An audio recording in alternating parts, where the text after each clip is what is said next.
सुबह का वक्त था। दरबार खचाखच भरा हुआ था। अकबर अपने भव्य सिंहासन पर विराजमान थे। उनके चेहरे पर एक शासक की गंभीरता और सौम्यता का मिश्रण था। उनके नवरत्न अपनी अपनी जगहों पर बैठे थे, जिनमें बीरबल हमेशा की तरह शांत और विचारमग्न मुद्रा में थे। तभी दरबार ने आवाज लगाई, जहां पनाह। आगरा के एक नागरिक, सेठ धनीराम और एक कुम्हार गरीबदास एक अजीबोगरीब मसला लेकर हाजिर हुए हैं। अकबर ने अनुमति दी। 2 व्यक्ति दरबार में दाखिल हुए। पहला, सेठ धनीराम। अपने नाम के अनुरूप ही धनी प्रतीत हो रहा था। उसके वस्त्र कीमती थे, उंगलियों में सोने की अंगूठियां चमक रही थी और चाल में एक अजीब सा अहंकार था। उसके पीछे पीछे गरीबदास, एक साधारण सा कुम्हार, फटे पुराने लेकिन साफ कपड़े पहने, सहमा हुआ और डरा हुआ सा चल रहा था। उसकी आंखों में बेबसी और परेशानी साफ झलक रही थी। सेठ धनीराम ने आगे बढ़कर 3 बार झुककर बादशाह को सलाम किया और फिर अपनी भारी आवाज में बोला, अन्नदाता, मैं आपका सेवक धनीराम इस गरीबदास कुम्हार के खिलाफ एक गंभीर शिकायत लेकर आया हूं।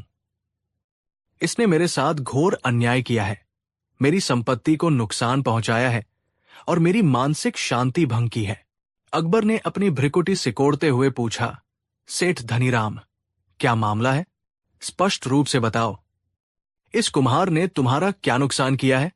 धनीराम ने नाटकीय ढंग से आह भरी, जहां पनाह, मैंने हाल ही में यमुना किनारे एक आलीशान हवेली बनवाई है। उस हवेली की बाहरी दीवार को मैंने विशेष रूप से दूधिया सफेद रंग से पुतवाया है, जिसकी चमक मीलों दूर से दिखाई देती है। वह दीवार मेरी शान है, मेरी प्रतिष्ठा का प्रतीक है। दरबार में बैठे कुछ लोग सेठ की आत्म प्रशंसा सुनकर मंद मंद मुस्कुराने लगे। धनीराम ने बात जारी रखी, परंतु हुजूर, ये गरीबदास कुम्हार रोज सुबह अपने गधे पर मिट्टी लादकर मेरी हवेली के सामने से गुजरता है और गुजरते वक्त ये दुष्ट अपनी परछाई मेरी उस दूधिया सफेद दीवार पर डालता है। ये सुनते ही पूरे दरबार में पहले तो एक खामोशी छाई, फिर दबीदबी हंसी की लहर दौड़ गई। कुछ दरबारी अपनी हंसी रोकने के लिए अपने मुंह पर हाथ रखने लगे। बादशाह अकबर भी आश्चर्यचकित थे, लेकिन उन्होंने अपनी गंभीरता बनाए रखी। परछाई? अकबर ने पूछा, तो इसमें नुकसान क्या हुआ सेठ जी? परछाई तो हर किसी की बनती है और कहीं भी पड़ सकती है। धनीराम का चेहरा क्रोध से तमतमा उठा। जहां पनाह, आप समझ नहीं रहे। इसकी काली मनहूस परछाई मेरी सफेद दीवार की पवित्रता को भंग करती है। उसकी वजह से मेरी दीवार की चमक फीकी पड़ जाती है। जब उसकी परछाई दीवार पर पड़ती है तो ऐसा लगता है जैसे किसी ने कालिक पोत दी हो। मुझे उस दृश्य को देखकर अत्यंत मानसिक पीड़ा होती है। मेरी हवेली का मूल्य कम हो गया है। लोग क्या कहेंगे कि सेठ धनीराम की दीवार पर एक गरीब कुम्हार की परछाई पड़ती है। अब तो दरबारियों के लिए अपनी हंसी रोकना असंभव हो गया। कुछ तो खुलकर हंस पड़े। गरीबदास बेचारा शर्म और डर के मारे जमीन में गड़ा जा रहा था। बीरबल के चेहरे पर भी एक हल्की सी मुस्कान तैर गई, जिसे उन्होंने बड़ी मुश्किल से छिपाया। अकबर ने अपने दरबारियों को शांत रहने का इशारा किया और धनीराम से पूछा, तो तुम क्या चाहते हो सेठ? धनीराम ने छाती चौड़ी करते हुए कहा, जहां पनाह, मैं चाहता हूं कि इस कुम्हार को सजा दी जाए। इसने जानबूझकर मेरी संपत्ति को अपनी मनहूस परछाई से दूषित किया है। मैं चाहता हूं कि इसे हुक्म दिया जाए कि ये भविष्य में कभी भी मेरी हवेली के सामने से न गुजरे, या अगर गुजरे भी तो ये सुनिश्चित करे कि इसकी परछाई मेरी दीवार पर भूल कर भी न पड़े। और हां, अब तक जो नुकसान हुआ है उसके लिए मुझे उचित मुआवजा भी दिलाया जाए। मुआवजा? परछाई के पड़ने का मुआवजा? ये सुनकर तो बादशाह अकबर का भी सिर चकरा गया। उन्होंने आज तक हत्या, चोरी, डकैती, जमीन जायदाद के झगड़े जैसे न जाने कितने मुकदमे सुने थे, पर परछाई का मुकदमा पहली बार उनके सामने आया था। उन्होंने गरीबदास की ओर देखा, जो थरथर कांप रहा था। गरीबदास, तुम क्या कहना चाहते हो? क्या सेठ धनीराम जो कह रहे हैं वो सच है? गरीबदास ने हाथ जोड़कर कांपती आवाज में कहा, हुजूर, मैं एक गरीब कुम्हार हूं। मिट्टी ढोकर ही मेरे परिवार का पेट पलता है। सेठ जी की हवेली वाला रास्ता ही मेरे गांव से शहर आने का सबसे छोटा रास्ता है। मैं तो बस अपना काम करता हूं। हुजूर, परछाई तो सूरज की रोशनी से बनती है, उस पर मेरा क्या जोर? मैं अपनी परछाई को कैसे रोक सकता हूं? मैंने जानबूझकर कुछ नहीं किया, मालिक। अकबर ने अपने अन्य मंत्रियों और सलाहकारों की ओर देखा। सबके चेहरे पर असमंजस और हैरानी के भाव थे। किसी को समझ नहीं आ रहा था कि इस मुकदमे का फैसला कैसे किया जाए। परछाई न तो कोई वस्तु थी जिसे पकड़ा जा सके, न ही कोई ऐसा कृत्य जिसका कोई ठोस सबूत हो। अकबर ने गहरी सांस ली और फिर अपनी चिरपरिचित मुद्रा में बीरबल की ओर देखा। बीरबल, तुम्हारी क्या राय है इस अनोखे मुकदमे पर? क्या परछाई डालने पर किसी को सजा दी जा सकती है या उससे मुआवजा वसूला जा सकता है? पूरा दरबार बीरबल की ओर देखने लगा। सबको विश्वास था कि बीरबल अपनी चतुराई से इस गुत्थी को जरूर सुलझा लेंगे। बीरबल अपनी जगह से उठे, बादशाह को सलाम किया और फिर सेठ धनीराम की ओर मुड़े। सेठ जी, बीरबल ने शांत स्वर में कहा, आपकी परेशानी मैं समझ सकता हूं। आपकी नई नवेली हवेली और उसकी सफेद दीवार आपके लिए बहुत मायने रखती है। धनीराम को लगा कि बीरबल उसकी तरफ है। वो खुश होकर बोला, जी हां मंत्री जी, आप ही समझदार हैं। ये लोग तो मेरा मजाक उड़ा रहे हैं। बीरबल ने कहा, सेठ जी, क्या आप ये साबित कर सकते हैं कि गरीबदास की परछाई के कारण आपकी दीवार को कोई वास्तविक भौतिक क्षति हुई है? क्या रंग उखड़ गया है या दीवार कमजोर हो गई है? धनीराम थोड़ा सक्काया, नहीं, भौतिक क्षति तो नहीं हुई, पर उसकी काली छाया मेरी सफेद दीवार की सुंदरता को ग्रहण लगा देती है। ये एक मानसिक क्षति है, एक भावनात्मक आघात है। बीरबल मुस्कुराए, अच्छा, तो आप मानते हैं कि परछाई आपकी दीवार को छूती है, उस पर अपना प्रभाव डालती है? बेशक, धनीराम ने जोर देकर कहा, तभी तो वो मैली दिखती है। ठीक है, बीरबल ने कहा और फिर गरीबदास की ओर मुड़े। गरीबदास, जब तुम सेठ जी की हवेली के पास से गुजरते हो तो क्या तुम्हारी परछाई के साथ साथ सेठ जी की दीवार की परछाई भी कभी तुम पर या तुम्हारे रास्ते पर पड़ती है? गरीबदास ने कुछ देर सोचा, फिर बोला, जी हां हुजूर। दोपहर के वक्त जब सूरज दूसरी तरफ होता है तो हवेली की ऊंची दीवार की परछाई सड़क पर और कभी कभी मुझ पर भी आ जाती है। बीरबल ने फिर धनीराम की ओर देखा। सेठ जी, क्या यह सच है?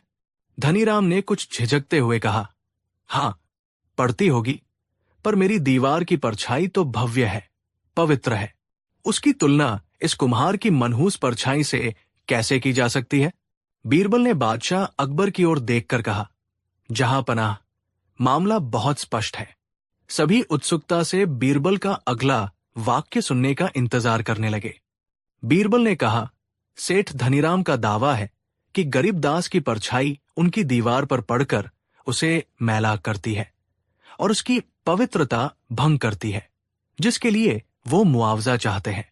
इसी तर्क के अनुसार जब सेठ धनीराम की भव्य दीवार की परछाई गरीबदास पर या उसके रास्ते पर पड़ती है तो वो भी गरीबदास को प्रभावित करती होगी। उन्होंने गरीबदास से पूछा, गरीबदास, जब सेठ जी की दीवार की भारी भरकम परछाई तुम पर पड़ती है तो क्या तुम्हें कुछ महसूस होता है? क्या वो तुम्हें बोझे नहीं लगती? क्या उसकी वजह से तुम्हें चलने में परेशानी नहीं होती? गरीबदास थोड़ा चकराया, लेकिन बीरबल का इशारा समझकर बोला, जी मंत्री जी, जब सेठ जी की दीवार की बड़ी सी परछाई मुझ पर पड़ती है तो मुझे थोड़ा भारीपन तो लगता है। कभी कभी ऐसा लगता है जैसे कोई बोझ आ गया हो। उसने थोड़ी और हिम्मत करके कहा, और हुजूर, जब उनकी दीवार की परछाई मेरे मिट्टी के बर्तनों पर पड़ती है जो मैं बेचने ले जा रहा होता हूं तो मुझे डर लगता है कि कहीं वे भी मैले न हो जाएं और उनका दाम कम न मिले। अब सेठ धनीराम की त्योरियां चढ़ गई। ये क्या बकवास है? मेरी दीवार की परछाई से किसी को क्या नुकसान हो सकता है? बीरबल ने शांत स्वर में कहा। क्यों नहीं सेठ जी, अगर गरीबदास की परछाई आपकी दीवार को मैला कर सकती है, तो आपकी दीवार की परछाई गरीबदास को और उसके सामान को क्यों नहीं मैला कर सकती? तर्क तो दोनों तरफ बराबर लागू होना चाहिए। बीरबल ने बादशाह अकबर से कहा, जहांपनाह, मेरा सुझाव यह है कि चूंकि गरीबदास की परछाई सेठ धनीराम की दीवार पर पड़ती है, तो गरीबदास को सेठ जी को कुछ हर्जाना देना चाहिए। मान लीजिए 1 रुपया प्रतिदिन। सेठ धनीराम ये सुनकर खुश हो गया, लेकिन बीरबल ने बात आगे बढ़ाई उसी तर्क के अनुसार। चूंकि सेठ धनीराम की दीवार, जो कि गरीबदास से कहीं ज्यादा बड़ी और भारी है, उसकी परछाई गरीबदास और उसके सामान पर पड़ती है, तो सेठ धनीराम को भी गरीबदास को हर्जाना देना चाहिए। और चूंकि दीवार की परछाई गरीबदास की परछाई से कहीं ज्यादा बड़ी और प्रभावशाली होती है, तो हर्जाना भी उसी अनुपात में होना चाहिए। मेरे विचार से सेठ धनीराम को गरीबदास को प्रतिदिन 10 रुपए हर्जाना देना चाहिए। ये सुनते ही सेठ धनीराम का मुंह खुला का खुला रह गया। 10 रुपए प्रतिदिन, ये तो सरासर अन्याय है। मेरी परछाई से क्या नुकसान? कहते कहते वो रुक गया। उसे अपनी ही बात का विरोधाभास समझ में आ गया। बीरबल मुस्कुराए। क्यों सेठ जी, अगर एक परछाई नुकसान पहुंचा सकती है, तो दूसरी क्यों नहीं? और आपकी दीवार तो इतनी बड़ी है, उसकी परछाई तो और भी ज्यादा शक्तिशाली होगी। दरबार में अब ठहाकों का दौर शुरू हो गया। बादशाह अकबर भी अपनी हंसी नहीं रोक पा रहे थे। सेठ धनीराम का चेहरा शर्म से लाल हो गया था। उसे अपनी मूर्खता का एहसास हो चुका था।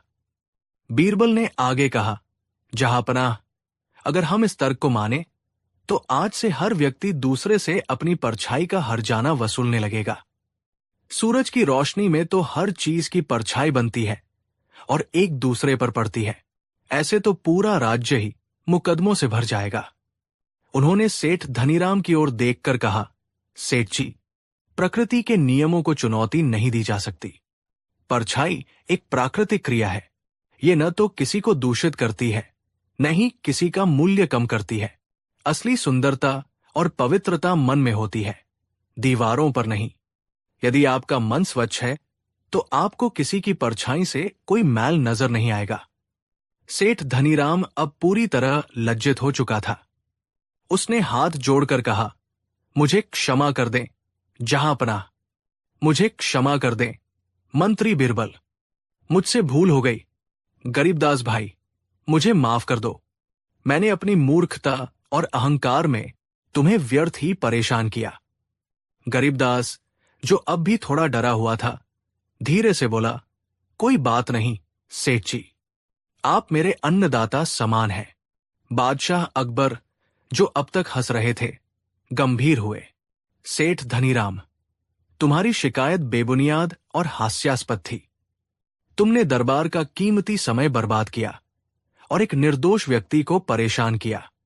लेकिन चूंकि तुमने अपनी गलती मान ली है और क्षमा याचना कर ली है, हम तुम्हें माफ करते हैं।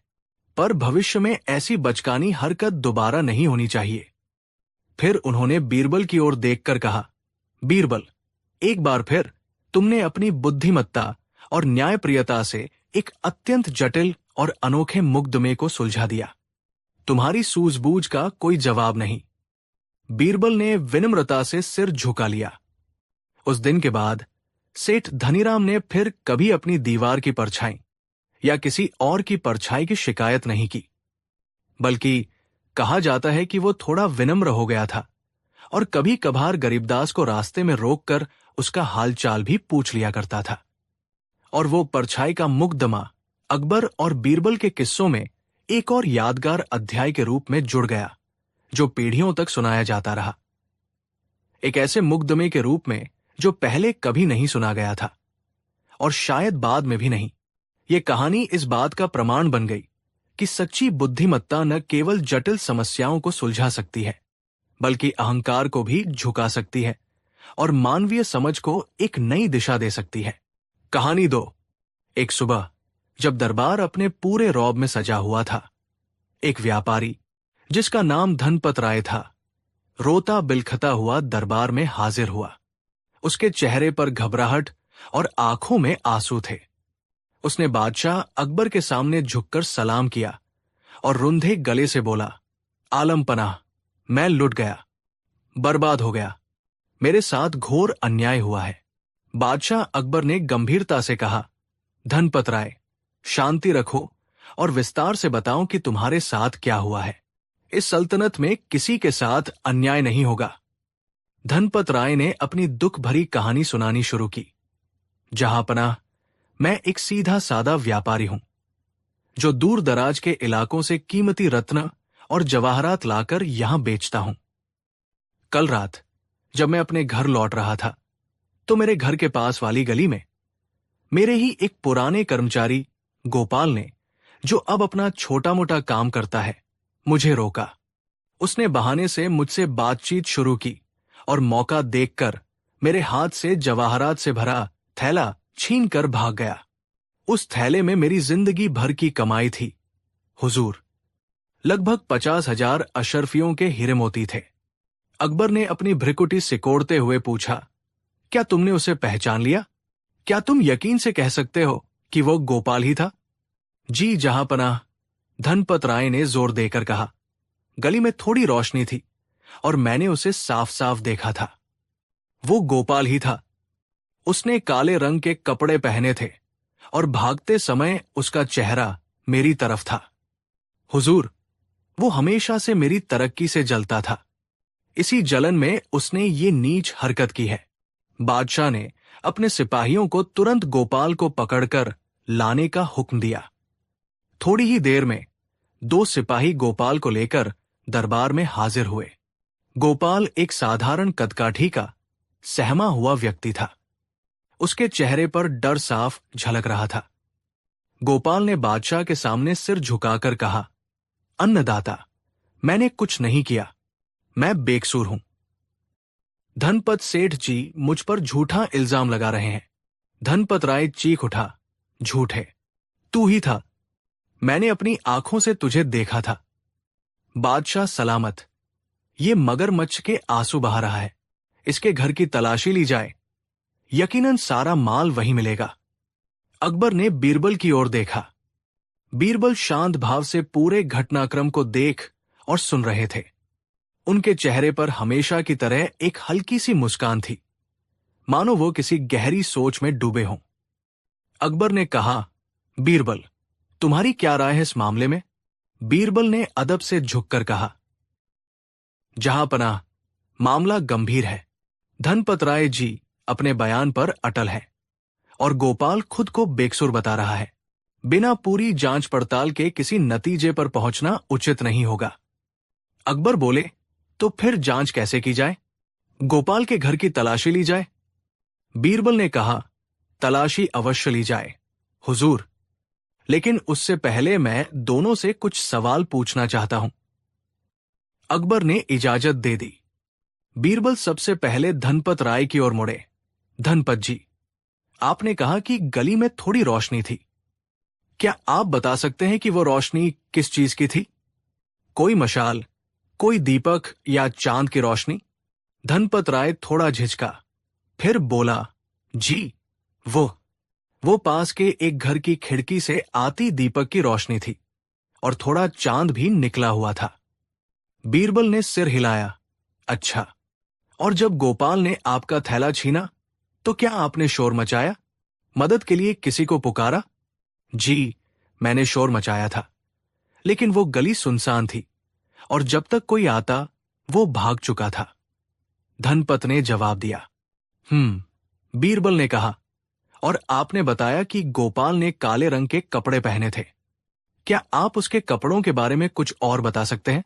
जैसे क्या वो कुर्ता था या कोई अंगरखा, सिर पर पगड़ी थी या टोपी?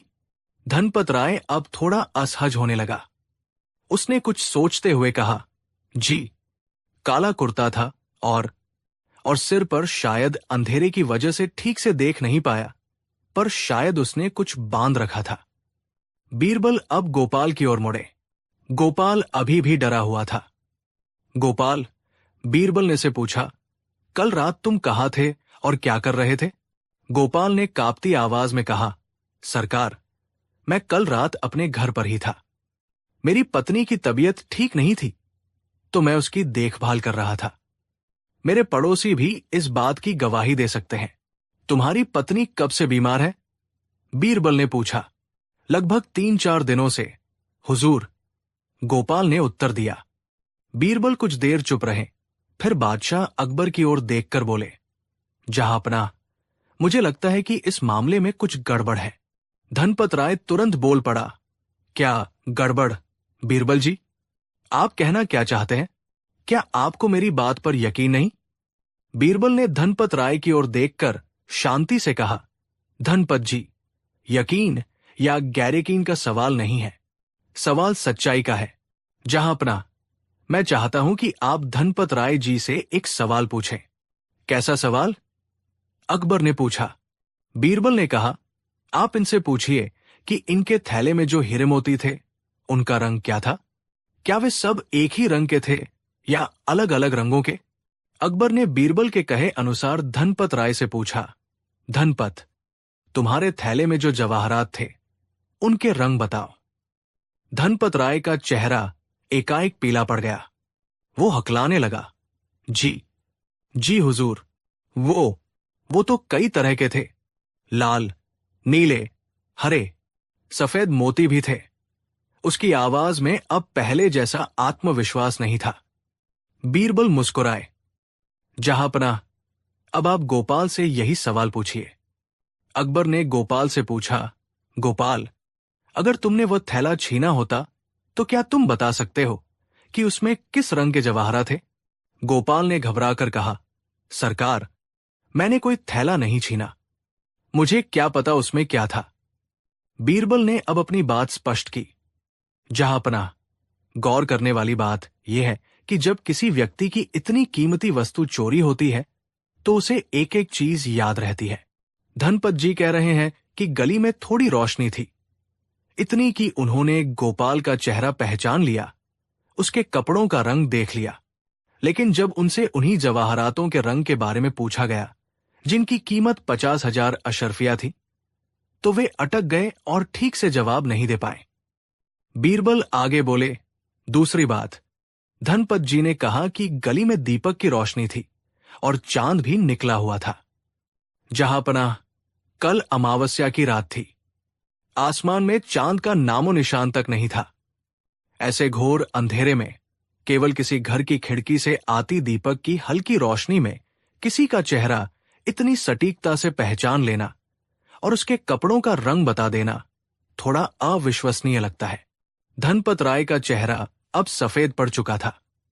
उसके माथे पर पसीने की बूंदें उभर आई थी।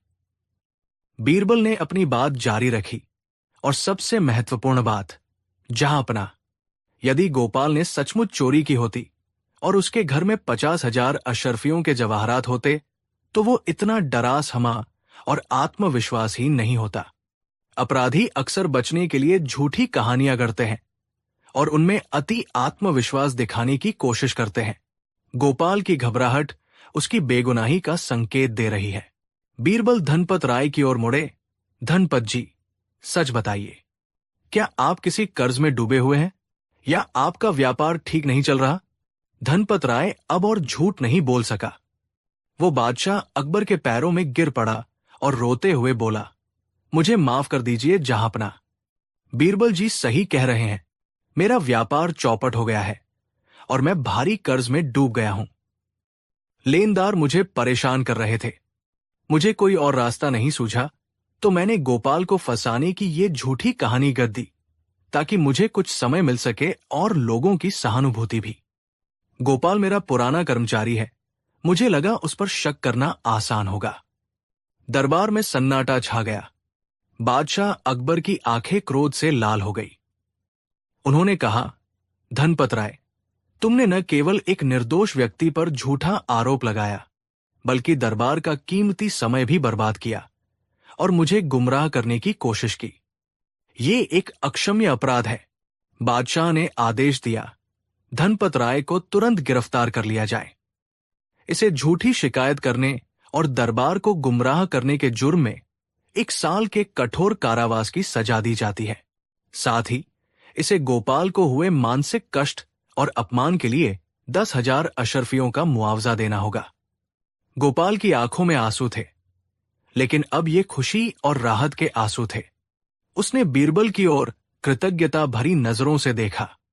बादशाह अकबर ने बीरबल की पीठ थपथपाते हुए कहा, बीरबल, एक बार फिर तुमने अपनी बुद्धिमानी और पारखी नजर से दूध का दूध और पानी का पानी कर दिया। तुम्हारे बिना न्याय संभव नहीं हो पाता। बीरबल ने विनम्रता से सिर झुका लिया। ये तो मेरा कर्तव्य था। जहांपनाह, सत्य की हमेशा विजय होती है। बस उसे उजागर करने के लिए थोड़ी सूक्ष्म दृष्टि और धैर्य की आवश्यकता होती है। इस घटना के बाद दरबार में बीरबल की धाक और भी बढ़ गई और लोग उनकी न्यायप्रियता तथा बुद्धिमत्ता की मिसालें देने लगे। गोपाल को न्याय मिला और धनपत राय को अपने किए की सजा। ये कहानी इस बात का प्रमाण बन गई कि झूठ के पाव नहीं होते और सच, चाहे कितनी भी चतुराई से छिपाया जाए, एक न एक दिन सामने आ ही जाता है। खासकर तब जब बीरबल जैसा बुद्धिमान व्यक्ति उसकी तह तक जाने का फैसला कर ले। कहानी 3। बादशाह अकबर का दरबार अपनी शानो शौकत और बुद्धिमत्ता के लिए पूरे हिंदुस्तान में मशहूर था। उनके नवरत्नों में बीरबल का स्थान अद्वितीय था। बीरबल की हाजिर जवाबी, न्यायप्रियता और किसी भी उलझी गुत्थी को सुलझाने की अद्भुत क्षमता ने उन्हें न केवल बादशाह का प्रिय बनाया था, बल्कि आम जनता के दिलों में भी एक खास जगह दिला दी थी। लेकिन जहां फूल होते हैं, वहां कांटे भी होते हैं। दरबार में कुछ अमीर और दरबारी ऐसे भी थे जो बीरबल की इस लोकप्रियता और बादशाह से उनकी निकटता से मन ही मन जलते थे। वे हमेशा ऐसे मौके की तलाश में रहते थे जब बीरबल को नीचा दिखाया जा सके या बादशाह की नजरों में गिराया जा सके। उन्हीं में से एक था मीर जफर, जो खुद को बड़ा अक्लमंद समझता था और बीरबल को अपने रास्ते का रोड़ा मानता था। उसके साथ कुछ और चाटुकार दरबारी भी शामिल थे जो उसकी हां में हां मिलाते थे। एक शाम जब दरबार सजा हुआ था और माहौल कुछ हल्का फुल्का था, मीर जफर ने बड़ी विनम्रता का ढोंग करते हुए बादशाह अकबर से कहा, आलम पनाह, गुस्ताखी माफ हो, लेकिन हम सब जानते हैं कि बीरबल अत्यंत बुद्धिमान है। उनकी ख्याति दूर दूर तक फैली है। परंतु कभी कभी ये विचार आता है कि क्या कोई ऐसी भी परीक्षा हो सकती है जिसमें हमारे प्रिय बीरबल भी उलझ जाए। बादशाह अकबर मुस्कुराए। उन्हें अपने नवरत्नों पर, खासकर बीरबल पर पूरा भरोसा था। फिर भी मीर जफर की बात में उन्हें एक चुनौती का आभास हुआ। उन्होंने कहा, मीर जफर, तुम्हारी बात में दम तो है। बीरबल ने अब तक हर कसौटी पर खुद को साबित किया है, लेकिन क्यों न एक ऐसी परीक्षा ली जाए जो सचमुच कठिन हो। बीरबल शांत भाव से ये सब सुन रहे थे। उनके चेहरे पर न कोई शिकन थी, न कोई घबराहट। मीर जफर और उसके साथियों की आंखों में एक कुटिल चमक तैर गई। उन्होंने सोचा, यही सही मौका है बीरबल को फंसाने का।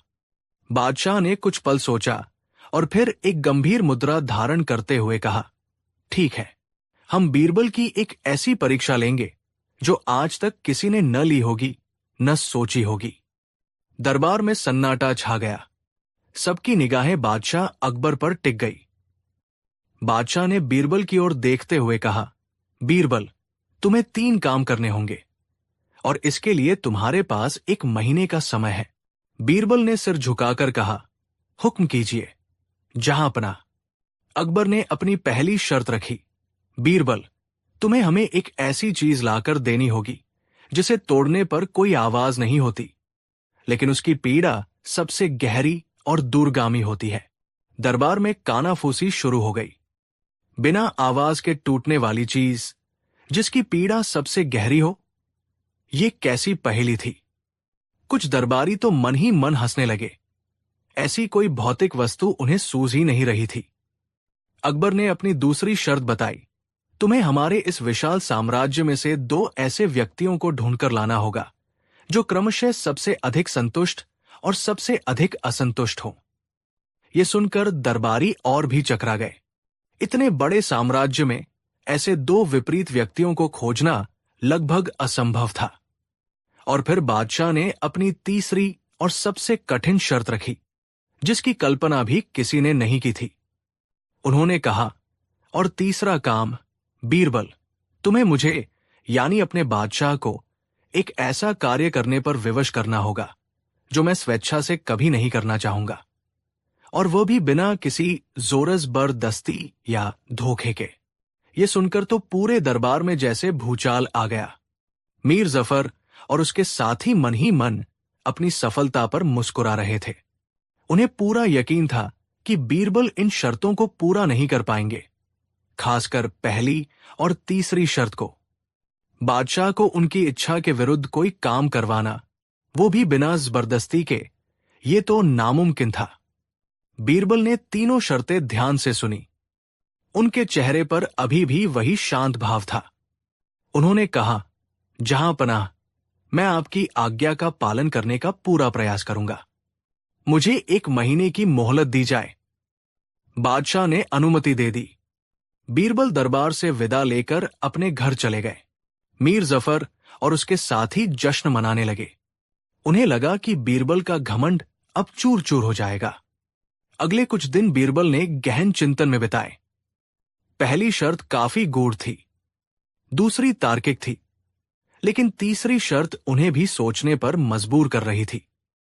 पहली शर्त का समाधान, बिना आवाज के टूटने वाली चीज जिसकी पीड़ा सबसे गहरी हो। बीरबल ने कई दिनों तक इस पहेली पर विचार किया। वे जानते थे कि इसका उत्तर कोई साधारण वस्तु नहीं हो सकती। ये कुछ ऐसा होना चाहिए जो भावनाओं और मानवीय संबंधों से जुड़ा हो। उन्होंने लोगों को देखा, उनके आपसी व्यवहार को परखा, उनके सुख दुख को समझने का प्रयास किया। एक दिन वे 2 पुराने मित्रों को झगड़ते और फिर हमेशा के लिए अलग होते देख रहे थे। उनके चेहरे पर जो पीड़ा थी, वो किसी तलवार के घाव से कम नहीं थी, पर कोई आवाज नहीं हुई थी। बीरबल के मन में एक विचार कौंधा। लगभग 15 दिन बाद बीरबल दरबार में उपस्थित हुए। बादशाह ने पूछा, क्यों बीरबल, कुछ प्रगति हुई? बीरबल ने आगे बढ़कर कहा, आलम पनाह, आपकी पहली शर्त के अनुसार मैं वह चीज तो भौतिक रूप में नहीं ला सका, क्योंकि वो कोई वस्तु नहीं, बल्कि एक भावना है, एक संबंध है। वो चीज है विश्वास या वचन। दरबार में क्षण भर के लिए सन्नाटा छा गया। मीर जफर ने व्यंग्य से कहा, यह क्या बात हुई? विश्वास या वचन कोई चीज है जिसे लाया जा सके? बीरबल ने शांत स्वर में उत्तर दिया, जहां पनाह, जब किसी का विश्वास टूटता है या कोई दिया हुआ वचन भंग होता है तो कोई आवाज नहीं होती। कांच के टूटने की या किसी बर्तन के गिरने की ध्वनि होती है, पर विश्वास के खंडित होने पर कोई कोलाहल नहीं मचता। किंतु इसकी पीड़ा सबसे गहरी होती है। ये दिलों में दरार डाल देता है, वर्षों पुराने संबंधों को एक पल में समाप्त कर देता है। इसकी पीड़ा मन को लंबे समय तक सालती रहती है, कभी कभी जीवन भर। ये एक ऐसा घाव है जो दिखता नहीं पर रिश्ता रहता है। टूटे हुए विश्वास या वचन की पीड़ा दूरगामी होती है, क्योंकि ये न केवल 2 व्यक्तियों को प्रभावित करती है, बल्कि उनके आसपास के लोगों और कभी कभी तो आने वाली पीढ़ियों के रिश्तों पर भी असर डालती है। इसे दोबारा पहले जैसा जोड़ना लगभग असंभव होता है, और अगर जुड़ भी जाए तो उसमें वो पहले जैसी मजबूती और सहजता नहीं रहती। बीरबल के मुख से निकले इन शब्दों में इतनी सच्चाई और गहराई थी कि बादशाह अकबर समेत पूरा दरबार स्तब्ध रह गया। बादशाह ने कुछ क्षण मौन रहकर बीरबल के उत्तर पर विचार किया और फिर बोले, बीरबल, तुमने सत्य कहा। विश्वास और वचन ही वे अदृश्य बंधन हैं जिन पर दुनिया कायम है, और इनके टूटने की पीड़ा निःसंदेह सबसे गहरी होती है। तुम्हारा उत्तर स्वीकार किया जाता है। मीर जफर और उसके साथियों का मुंह लटक गया। उन्हें उम्मीद थी कि बीरबल कोई भौतिक वस्तु प्रस्तुत करेंगे और वे उसे गलत साबित कर देंगे, लेकिन बीरबल ने तो एक अमूर्त सत्य को इतनी सहजता से प्रस्तुत कर दिया था।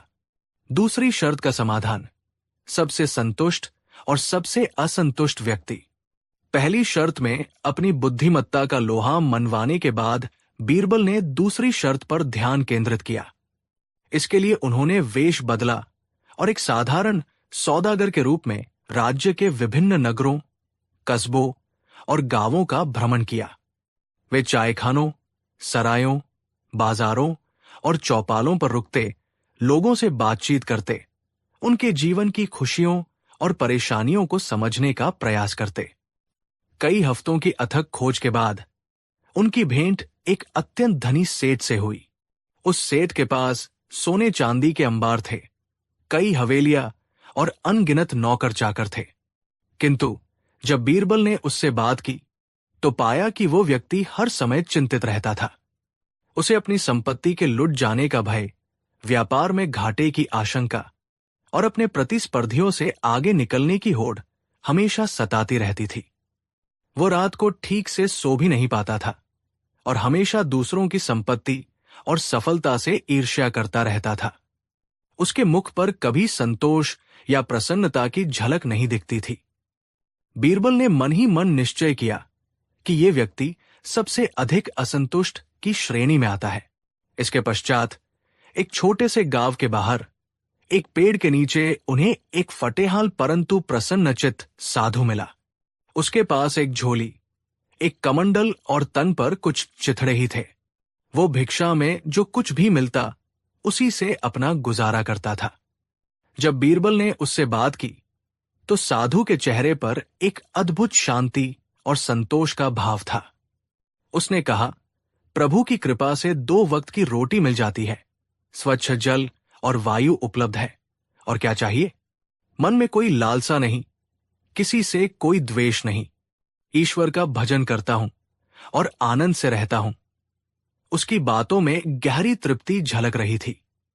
बीरबल समझ गए कि उन्हें सबसे अधिक संतुष्ट व्यक्ति मिल गया है।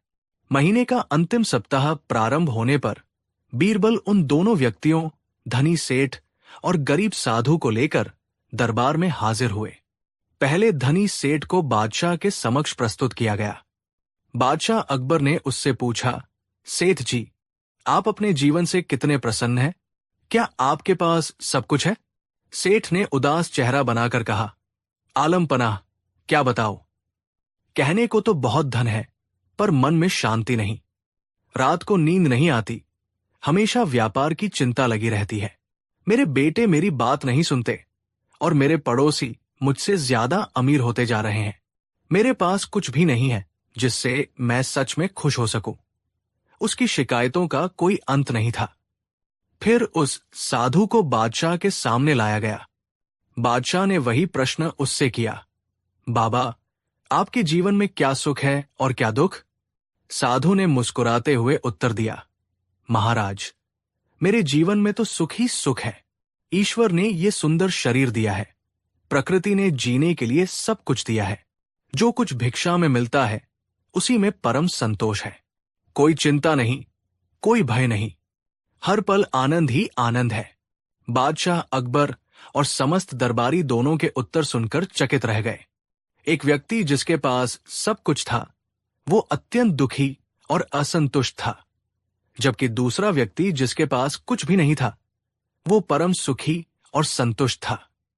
बीरबल ने एक बार फिर ये सिद्ध कर दिया था कि सच्चा सुख और संतोष बाहरी वस्तुओं में नहीं बल्कि मन की स्थिति में निहित होता है। बादशाह ने बीरबल की सूक्ष्म दृष्टि और बुद्धिमत्ता की मुक्त कंठ से प्रशंसा की। मीर जफर और उसके चाटुकारों के चेहरे और भी उतर गए। तीसरी शर्त का समाधान, बादशाह को उनकी इच्छा के विरुद्ध कार्य करवाना। अब केवल तीसरी और सबसे कठिन शर्त बची थी। पूरा दरबार सांस रोके ये देखने का इंतजार कर रहा था कि बीरबल इस असंभव कार्य को कैसे अंजाम देते हैं। महीना लगभग समाप्त होने वाला था। केवल 3 दिन शेष थे। मीर जफर और उसके साथी अब भी आशान्वित थे कि बीरबल तीसरी शर्त में अवश्य असफल होंगे। बादशाह को उनकी इच्छा के विरुद्ध कोई कार्य करवाना, वो भी बिना किसी जोर जबरदस्ती या धोखे के, ये तो दिवा स्वप्न जैसा था। अचानक दरबार में खबर फैली कि बीरबल गंभीर रूप से बीमार पड़ गए हैं। हकीमों ने भी जवाब दे दिया था और कहा था कि बीरबल के पास अधिक समय नहीं है। यह सुनकर बादशाह अकबर अत्यंत व्यथित हो गए। बीरबल उनके लिए केवल एक मंत्री नहीं, बल्कि एक घनिष्ठ मित्र, एक मार्गदर्शक और उनके शासन के एक मजबूत स्तंभ थे। बादशाह अकबर स्वयं बीरबल का हालचाल जानने उनके निवास पर पहुंचे। उन्होंने देखा कि बीरबल बिस्तर पर अत्यंत दुर्बल अवस्था में लेटे हुए हैं। वास्तव में यह बीरबल की योजना का हिस्सा था। उनका चेहरा पीला पड़ चुका था, आवाज क्षीण हो गई थी और वे बड़ी कठिनाई से सांस ले पा रहे थे। बीरबल ने बादशाह को देखकर अपनी आंखों में आंसू लाने का अभिनय करते हुए कहा, आलम पनाह, लगता है मेरा अंतिम समय आ गया है। मेरी एक अंतिम इच्छा है। अकबर का हृदय करुणा से भर गया। उनकी अपनी आंखें भी नम हो गई। उन्होंने बीरबल का हाथ पकड़कर कहा, बोलो बीरबल, तुम्हारी जो भी इच्छा हो वो अवश्य पूरी की जाएगी। तुम हमारे सबसे प्रिय हो। बीरबल ने कांपती हुई आवाज में कहा, जहां पनाह, मैं तो आपका एक तुच्छ सेवक हूं। मेरी बस इतनी सी ख्वाहिश है कि जब मेरी मृत्यु हो जाए तो आप स्वयं मेरे जनाजे को कुछ कदम अपने कंधों पर उठाकर कब्रिस्तान तक ले जाए।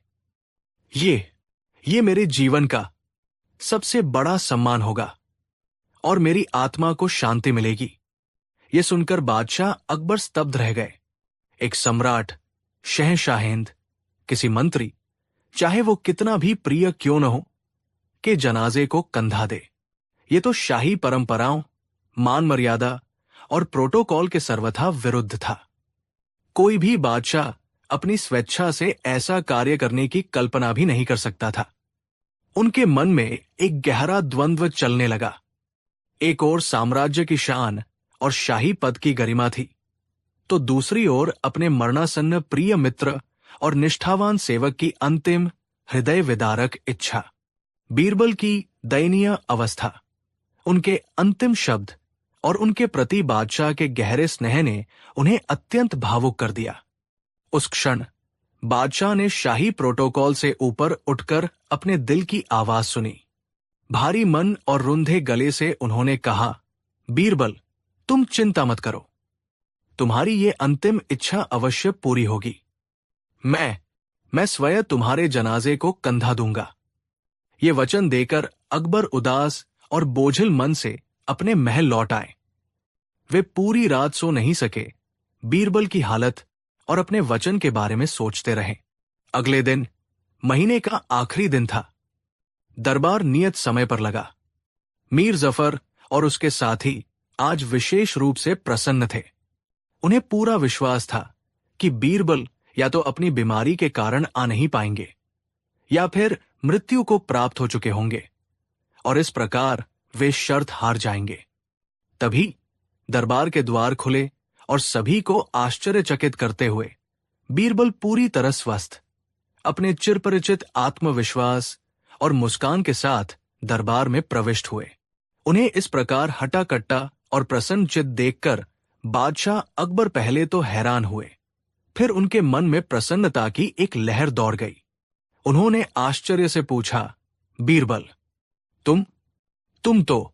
तुम तो कल इतने गंभीर रूप से बीमार थे। बीरबल ने अदब से सिर झुकाकर कहा, आलम पनाह, आपकी दुआओं और स्नेह से मैं अब पूर्णतः स्वस्थ हूं। और जहांपनाह, आपकी तीसरी शर्त भी पूरी हो गई है। पूरा दरबार, विशेषकर बादशाह अकबर, चौंक पड़े। तीसरी शर्त, वो कैसे पूरी हो गई? बादशाह ने अविश्वास से पूछा। बीरबल ने अपनी मंद मुस्कान बिखेरते हुए समझाया, जहांपनाह, कल जब आप मेरे निवास पर पधारे थे और मैंने आपसे अपनी अंतिम इच्छा व्यक्त की थी, तब आपने द्रवित होकर मुझे वचन दिया था कि आप मेरे जनाजे को स्वयं कंधा देंगे। जहांपनाह, क्या कोई भी बादशाह स्वेच्छा से, अपनी खुशी से किसी के जनाजे को कंधा देना चाहेगा?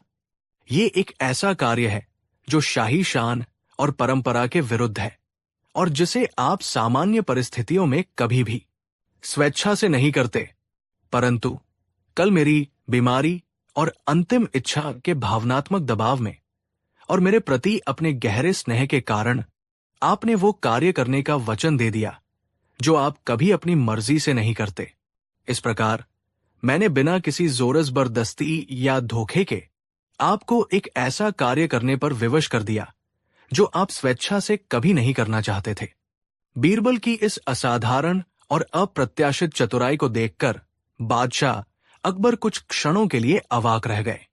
फिर उनके चेहरे पर पहले आश्चर्य, फिर समझ और अंततः प्रशंसा के भाव उभरे। वे जोर जोर से हंसने लगे। उनकी हंसी में बीरबल की बुद्धिमत्ता के प्रति गहरा सम्मान और स्नेह था। पूरा दरबार बीरबल की इस अद्भुत सूझबूझ और मानवीय मनोविज्ञान की गहरी समझ पर दंग रह गया। मीर जफर और उसके साथियों के चेहरे शर्मिंदगी और निराशा से लाल हो गए थे। उन्हें अपनी ईर्ष्या और बीरबल की अद्वितीय प्रतिभा का एक बार फिर कटु अनुभव हुआ था। वे समझ गए थे कि बीरबल को हराना उनके बस की बात नहीं। बादशाह अकबर अपनी गद्दी से उठे, बीरबल के पास आए और उन्हें स्नेहपूर्वक गले लगा लिया। वाह बीरबल, वाह! तुमने एक बार फिर ये सिद्ध कर दिया कि तुम्हारी बुद्धिमत्ता और चतुराई का कोई सानी नहीं।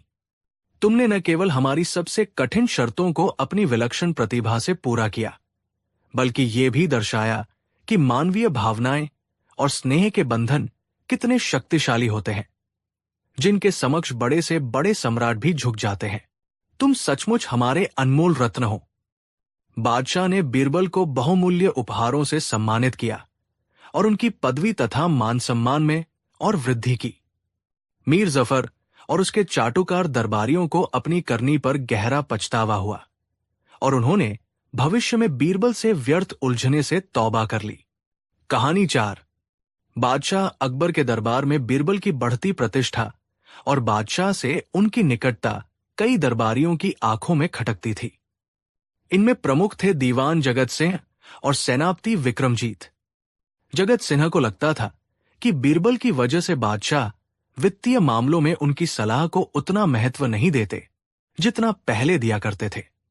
वहीं विक्रमजीत को यह बात पसंद नहीं थी कि युद्ध और रणनीति जैसे गंभीर विषयों पर भी बादशाह कभी कभी बीरबल की राय ले लेते थे, जो उनके विचार में एक सैनिक का कार्यक्षेत्र था। इन दोनों के साथ कुछ और चाटुकार दरबारी भी थे जो बीरबल की सफलता से जलते थे और उन्हें नीचा दिखाने का कोई भी मौका हाथ से जाने नहीं देना चाहते थे।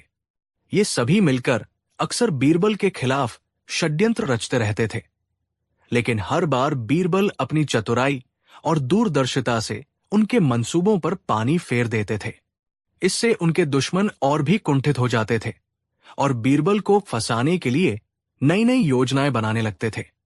एक बार जगत सिंह और विक्रमजीत ने बीरबल को बुरी तरह अपमानित करने और बादशाह की नजरों से गिराने के लिए एक बहुत ही शातिर योजना बनाई।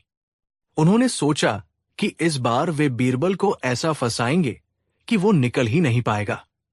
उनकी योजना के अनुसार उन्होंने बादशाह अकबर के मन में ये बात डालनी शुरू की कि राज्य में कई ऐसे महत्वपूर्ण पद हैं जिन पर अयोग्य व्यक्ति बैठे हैं और वे राज्य को नुकसान पहुंचा रहे हैं।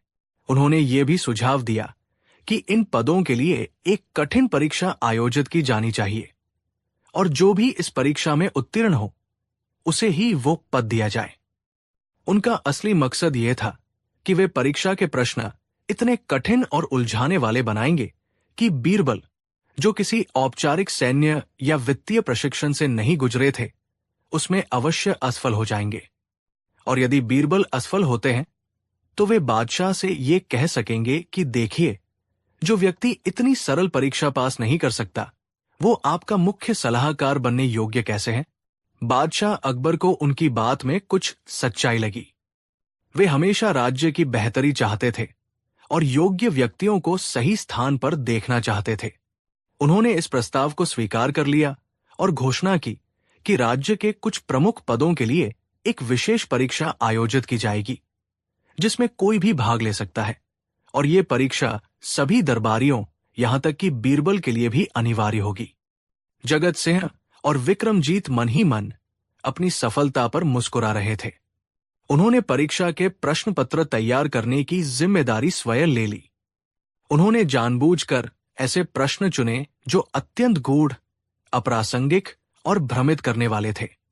कुछ प्रश्न ज्योतिष, कुछ गुप्त सैन्य संहिताओं और कुछ प्राचीन अप्रचलित वित्तीय नियमों से संबंधित थे, जिनका व्यावहारिक शासन से कोई लेना देना नहीं था, लेकिन जो बीरबल को फंसाने के लिए काफी थे। परीक्षा का दिन आ पहुंचा। दरबार में एक विशेष मंडप सजाया गया। सभी दरबारी, मंत्री और अन्य उम्मीदवार परीक्षा देने के लिए उपस्थित हुए। बीरबल भी शांत भाव से अपने स्थान पर बैठे थे। उनके चेहरे पर कोई घबराहट नहीं थी, जिसे देखकर जगत सिंह और विक्रमजीत और भी चिढ़ रहे थे। परीक्षा शुरू हुई। प्रश्नोत्तर वितरित किए गए। जैसे ही बीरबल ने प्रश्नोत्तर देखा, वे मन ही मन मुस्कुरा दिए। वे तुरंत समझ गए कि ये उनके दुश्मनों की चाल है। प्रश्न वास्तव में बहुत कठिन और बेतुके थे। कई प्रश्न तो ऐसे थे जिनका एक ही सही उत्तर देना लगभग असंभव था। बीरबल ने कलम उठाई और उत्तर लिखना शुरू किया, लेकिन उन्होंने प्रश्नों के सीधे उत्तर देने के बजाय कुछ और ही किया। पहले प्रश्न के उत्तर में उन्होंने लिखा, यह प्रश्न इतना महत्वपूर्ण है कि इसका उत्तर केवल जहांपना ही दे सकते हैं। दूसरे प्रश्न के उत्तर में लिखा, इस गूढ़ विषय पर मेरे परम मित्र और विद्वान दीवान जगत सिंह जी ही प्रकाश डाल सकते हैं। तीसरे प्रश्न के लिए उन्होंने लिखा, सैन्य मामलों की इतनी गहरी जानकारी तो केवल हमारे वीर सेनापति विक्रमजीत जी के पास ही हो सकती है। इसी प्रकार हर कठिन और उलझाऊ प्रश्न के उत्तर में उन्होंने किसी न किसी दरबारी, विशेषकर जगत सिंह या विक्रमजीत या फिर स्वयं बादशाह अकबर का नाम लिख दिया, ये कहते हुए कि इस प्रश्न का उत्तर देने की योग्यता केवल उन्हीं में है जो प्रश्न थोड़े सरल या तार्किक थे। उनके उत्तर बीरबल ने बड़ी बुद्धिमत्ता और विस्तार से दिए। जब परीक्षा का समय समाप्त हुआ तो सभी के उत्तर पत्र एकत्र किए गए। जगत सिंह और विक्रमजीत बड़े उत्सुक थे बीरबल का उत्तर पत्र देखने के लिए। उन्हें पूरी उम्मीद थी कि बीरबल ने या तो प्रश्न छोड़ दिए होंगे या गलत सलत उत्तर लिखे होंगे। अगले दिन बादशाह अकबर ने सभी उत्तरपत्रों का मूल्यांकन करने के लिए एक विशेष सभा बुलाई। जगत सिंह और विक्रमजीत ने जानबूझकर बीरबल का उत्तरपत्र सबसे पहले बादशाह के सामने प्रस्तुत किया। बादशाह ने बीरबल के उत्तर पढ़ने शुरू किए। जैसे जैसे वे पढ़ते गए, उनके चेहरे पर आश्चर्य और फिर मुस्कान फैलती गई। जब उन्होंने वे उत्तर पढ़े जहां बीरबल ने लिखा था कि अमुक प्रश्न का उत्तर केवल बादशाह या दीवान या सेनापति ही दे सकते हैं, तो वे जोर से हंस पड़े। उन्होंने जगत सिंह की ओर देखकर कहा, दीवान जी, बीरबल का कहना है कि इस वित्तीय पहेली का हल केवल आप ही जानते हैं। कृपया हमें इसका उत्तर बताएं। जगत सिंह सक्का गए। वो प्रश्न उन्होंने स्वयं बनाया था, लेकिन उसका सटीक और संतोषजनक उत्तर देना उनके लिए भी कठिन था। वे कुछ बहाने बनाने लगे।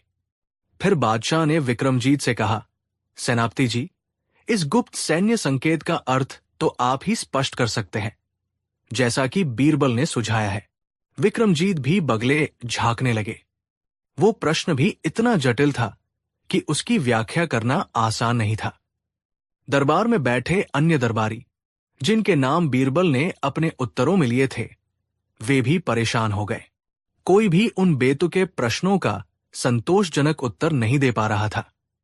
अब बादशाह अकबर का ध्यान उन उत्तरों पर गया जो बीरबल ने स्वयं दिए थे। वे उत्तर अत्यंत सारगर्भित, तर्कपूर्ण और बुद्धिमत्तापूर्ण थे। उन्होंने उन प्रश्नों का मर्म समझकर व्यावहारिक और सटीक समाधान प्रस्तुत किए थे। बादशाह अकबर सब समझ गए। वे जान गए कि ये परीक्षा बीरबल को फंसाने के लिए रची गई थी। लेकिन बीरबल ने अपनी चतुराई से न केवल खुद को बचाया, बल्कि अपने दुश्मनों को ही उन्हीं के जाल में फंसा दिया। बादशाह ने गंभीर स्वर में जगत सिंह और विक्रमजीत से कहा, यह कैसी परीक्षा थी जिसके प्रश्नों के उत्तर आप स्वयं नहीं दे पा रहे हैं? ऐसा प्रतीत होता है कि ये परीक्षा योग्यता आंकने के लिए नहीं, बल्कि किसी और ही उद्देश्य से आयोजित की गई थी। जगत सिंह और विक्रमजीत का चेहरा शर्म से लाल हो गया। उनके पास कहने के लिए कुछ नहीं था। बीरबल ने विनम्रता से कहा, आलम पनाह, ज्ञान अथाह होता है, कोई भी व्यक्ति सर्वज्ञ नहीं हो सकता। मैंने तो केवल अपनी सीमाओं को स्वीकार किया है। जिन प्रश्नों का उत्तर मुझे नहीं आता था, मैंने उन विशेषज्ञों की ओर इंगित कर दिया जो शायद उनका बेहतर उत्तर दे सकते थे। बादशाह अकबर बीरबल की इस विनम्रता और चतुराई पर और भी प्रसन्न हुए। उन्होंने कहा, बीरबल, तुमने एक बार फिर साबित कर दिया कि सच्ची बुद्धिमत्ता केवल किताबी ज्ञान में नहीं, बल्कि परिस्थितियों को समझने और विवेकपूर्ण निर्णय लेने में है। तुमने न केवल इस कठिन परीक्षा को अपनी सूझबूझ से पार किया, बल्कि हमें यह भी सिखाया कि कैसे दूसरों का सम्मान करते हुए भी अपनी बात रखी जा सकती है। इसके बाद बादशाह ने जगत सिंह और विक्रमजीत को कड़ी फटकार लगाई और उन्हें चेतावनी दी कि वे भविष्य में ऐसी ओछी हरकतों से बाज आएं। बीरबल के दुश्मन बुरी तरह अपमानित हुए। उन्होंने बीरबल को मूर्ख बनाने की कोशिश की थी, लेकिन अंत में वे स्वयं ही मूर्ख बन गए थे। पूरे दरबार में उनकी हंसी उड़ रही थी। ये घटना यहीं समाप्त नहीं हुई। बीरबल जानते थे कि उनके दुश्मन इतनी आसानी से हार नहीं मानेंगे। कुछ समय बाद जगत सिंह ने एक और चाल चली। उसने राज्य के खजाने से कुछ बहुमूल्य रत्न गायब करवा दिए और इसका इल्जाम परोक्ष रूप से बीरबल पर डालने की कोशिश की। उसने अफवाहें फैलानी शुरू कर दी कि बीरबल अपनी पहुंच का गलत इस्तेमाल कर रहे हैं। बीरबल को जब यह बात पता चली तो उन्होंने तुरंत इसकी तहकीकात शुरू कर दी। उन्हें पता था कि जगत सिंह इतना शातिर है कि उसने कोई न कोई सुराग जरूर छोड़ा होगा। बीरबल ने गुप्त रूप से खजाने के आसपास के कर्मचारियों से पूछताछ की। कुछ दिनों की मेहनत के बाद उन्हें एक सुराग मिला। एक कर्मचारी ने बताया कि उसने जगत सिंह के एक विश्वस्त सेवक को उस रात खजाने के आसपास संदिग्ध अवस्था में देखा था, जिस रात रत्न गायब हुए थे। बीरबल ने उस सेवक पर नजर रखनी शुरू कर दी। एक दिन उन्होंने देखा कि वो सेवक शहर के एक सुनार की दुकान पर कुछ बेचने की कोशिश कर रहा है। बीरबल ने तुरंत उस सुनार से संपर्क किया। सुनार ने बताया कि सेवक कुछ अंगढ़े रत्न बेचने आया था, जो शाही खजाने के रत्नों से मिलते जुलते थे। अब बीरबल के पास पुख्ता सबूत थे, लेकिन वे जगत सिंह को सीधे सीधे दोषी ठहराने के बजाय उसे उसी के जाल में फंसाना चाहते थे। बीरबल ने बादशाह अकबर से कहा, आलम पनाह, खजाने से जो रत्न चोरी हुए हैं उनके बारे में मुझे कुछ जानकारी मिली है। ऐसा प्रतीत होता है कि चोर कोई बहुत ही चालाक और अंदर का व्यक्ति है। मुझे लगता है कि चोर ने रत्नों को कहीं आसपास ही छिपाया होगा और वह उन्हें धीरे धीरे ठिकाने लगाने की कोशिश करेगा। फिर बीरबल ने एक योजना बनाई। उन्होंने पूरे शहर में यह ढिंढोरा पिटवा दिया कि बादशाह ने चोरी हुए रत्नों को खोजने वाले को भारी इनाम देने की घोषणा की है, और साथ ही ये भी कि यदि चोर स्वयं आकर अपना अपराध स्वीकार कर ले और रत्न लौटा दे तो उसे क्षमा कर दिया जाएगा, अन्यथा पकड़े जाने पर उसे कठोरतम दंड दिया जाएगा। जगत सिंह ये सुनकर थोड़ा घबरा गया। उसे लगा कि कहीं उसका सेवक पकड़ा न जाए या लालच में आकर उसका नाम न बता दे। उसने सोचा कि जब तक मामला शांत नहीं हो जाता तब तक रत्नों को कहीं और सुरक्षित छिपा देना चाहिए। बीरबल ने पहले से ही जगत सिंह के घर के आसपास अपने गुप्तचर लगा रखे थे। एक रात जगत सिंह चुपके से अपने बाग में गया और एक पुराने पेड़ के नीचे गड्ढा खोदकर उसमें एक छोटी सी संदूकची दबाने लगा। बीरबल के गुप्तचरों ने ये सब देख लिया। अगले दिन बीरबल बादशाह अकबर और कुछ प्रमुख दरबारियों, जिनमें जगत सिंह भी शामिल था, को लेकर जगत सिंह के बाग में पहुंचे। बीरबल ने कहा, आलम पनाह, मेरी गणना के अनुसार चोरी हुए रत्न इसी बाग में कहीं छिपे हैं। जगत सिंह का चेहरा पीला पड़ गया। उसने विरोध करने की कोशिश की। ये क्या बकवास है? मेरे बाग में रत्न क्यों होंगे? बीरबल ने मुस्कुराते हुए उस पुराने पेड़ की ओर इशारा किया और कहा, शायद इस पेड़ के नीचे कुछ मिल जाए। बादशाह के आदेश पर उस जगह की खुदाई की गई और वही संदूकची निकली जिसमें चोरी हुए रत्न थे। अब जगत सिंह के पास बचने का कोई रास्ता नहीं था। उसका अपराध सबके सामने आ चुका था। बादशाह अकबर अत्यंत क्रोधित हुए। उन्होंने जगत सिंह को तुरंत पद से हटा दिया और उसे कारागार में डाल दिया। इस प्रकार बीरबल ने अपनी बुद्धिमत्ता और धैर्य से अपने सबसे बड़े दुश्मन को न केवल बेनकाब किया, बल्कि उसे उसी के बुने जाल में फंसाकर मूर्ख भी साबित कर दिया। सेनापति विक्रमजीत, जो जगत सिंह का सहयोगी था, ये देखकर इतना डर गया कि उसने भविष्य में बीरबल से दुश्मनी मोल लेने का विचार ही त्याग दिया। बीरबल के अन्य छोटे मोटे दुश्मन भी समझ गए कि बीरबल से टकराना उनके लिए कितना महंगा पड़ सकता है। बीरबल ने यह साबित कर दिया कि सच्चाई और बुद्धिमत्ता के आगे बड़े से बड़े षड्यंत्र भी विफल हो जाते हैं। उन्होंने अपने दुश्मनों को कोई शारीरिक नुकसान नहीं पहुंचाया, बल्कि अपनी मानसिक शक्ति और चतुराई से उन्हें परास्त किया और उन्हें समाज की नजरों में मूर्ख और अपराधी सिद्ध कर दिया।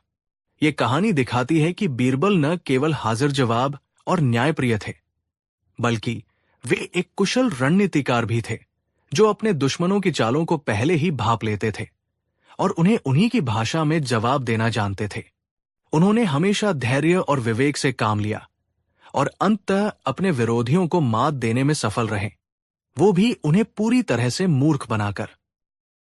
कहानी 5। बादशाह अकबर का दरबार अपनी भव्यता और विद्वत्ता के लिए पूरे हिंदुस्तान में मशहूर था। अकबर स्वयं कला और ज्ञान के बड़े पारखी थे और उनके नवरत्नों में बीरबल का स्थान सर्वोपरि था। बीरबल की हाजिर जवाबी, असाधारण बुद्धिमत्ता और न्यायप्रियता के किस्से आम लोगों के बीच तो लोकप्रिय थे ही, स्वयं बादशाह भी उनके कायल थे। हर मुश्किल पहेली, हर जटिल समस्या का समाधान बीरबल के पास चुटकियों में मिल जाता था। लेकिन जैसा कि अक्सर होता है, जहां प्रतिभा होती है, वहां ईर्ष्या भी अपनी जगह बना ही लेती है। दरबार में कुछ ऐसे दरबारी भी थे जो बीरबल की बढ़ती लोकप्रियता और बादशाह के उन पर असीम स्नेह से मन ही मन जलते थे। उन्हें लगता था कि बादशाह बीरबल को अनावश्यक महत्व देते हैं और उनकी अपनी बुद्धिमत्ता और योग्यता की अनदेखी करते हैं। इन दरबारियों में प्रमुख थे मीर हसन, जो खुद को बड़ा कूटनीतिज्ञ समझते थे, पंडित दीनानाथ, जो अपने शास्त्रीय ज्ञान पर घमंड करते थे, और सरदार दिलावर खान, जो अपनी बहादुरी के साथ साथ अपनी अक्ल का भी लोहा मनवाना चाहते थे। एक दिन जब दरबार लगा हुआ था और बीरबल किसी राजकीय कार्य से बाहर गए हुए थे, इन तीनों दरबारियों ने मौका देखकर अपनी भड़ास निकालने की सोची। मीर हसन ने बड़ी चापलूसी भरी आवाज में कहा, आलम पनाह, गुस्ताखी माफ हो। पर कभी कभी हमें लगता है कि दरबार में केवल बीरबल जी की ही बुद्धिमत्ता को सराहा जाता है। हम तुच्छ सेवक भी आपकी सेवा में वर्षों से हैं और थोड़ी बहुत अक्ल तो हम भी रखते हैं। पंडित दीनानाथ ने उसकी हाँ में हाँ मिलाते हुए कहा, बेशक जहांपनाह, बीरबल जी अत्यंत चतुर हैं, इसमें कोई संदेह नहीं, परंतु शास्त्रों और नीति ग्रंथों का जो ज्ञान हमारे पास है, वो भी किसी से कम नहीं। अवसर मिलने पर हम भी अपनी योग्यता सिद्ध कर सकते हैं। सरदार दिलावर खान अपनी भारी भरकम आवाज में गरजे, हुजूर, अक्ल केवल किताबी बातों में नहीं होती, युद्ध के मैदान में और मुश्किल परिस्थितियों में तुरंत निर्णय लेने की क्षमता भी बुद्धिमानी का ही परिचायक है। हम भी ऐसे कई मौकों पर अपनी सूझबूझ का परिचय दे चुके हैं।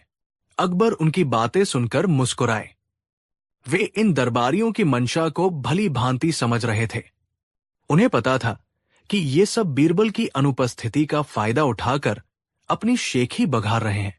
तो आप लोगों का मानना है कि आप बीरबल से कम बुद्धिमान नहीं हैं? अकबर ने सीधे प्रश्न किया। तीनों ने एक साथ हामी भरी। जी जहांपनाह, यदि अवसर मिले तो हम ये सिद्ध भी कर सकते हैं। अकबर को शरारत सूझी। उन्होंने सोचा, क्यों न इनकी बात पर इनकी परीक्षा ले ली जाए। ठीक है, अकबर ने कहा, हम तुम्हें अपनी बुद्धिमत्ता साबित करने का एक अवसर देते हैं। हम तुम्हें एक ऐसी समस्या देंगे जिसका समाधान तुम्हें मिलकर खोजना होगा। यदि तुम सफल रहे तो हम मान लेंगे कि तुम भी बीरबल की तरह ही बुद्धिमान हो। तीनों दरबारी ये सुनकर फूले नहीं समाये। उन्हें लगा कि बादशाह ने उनकी बात मान ली है और अब वे बीरबल को नीचा दिखाकर रहेंगे।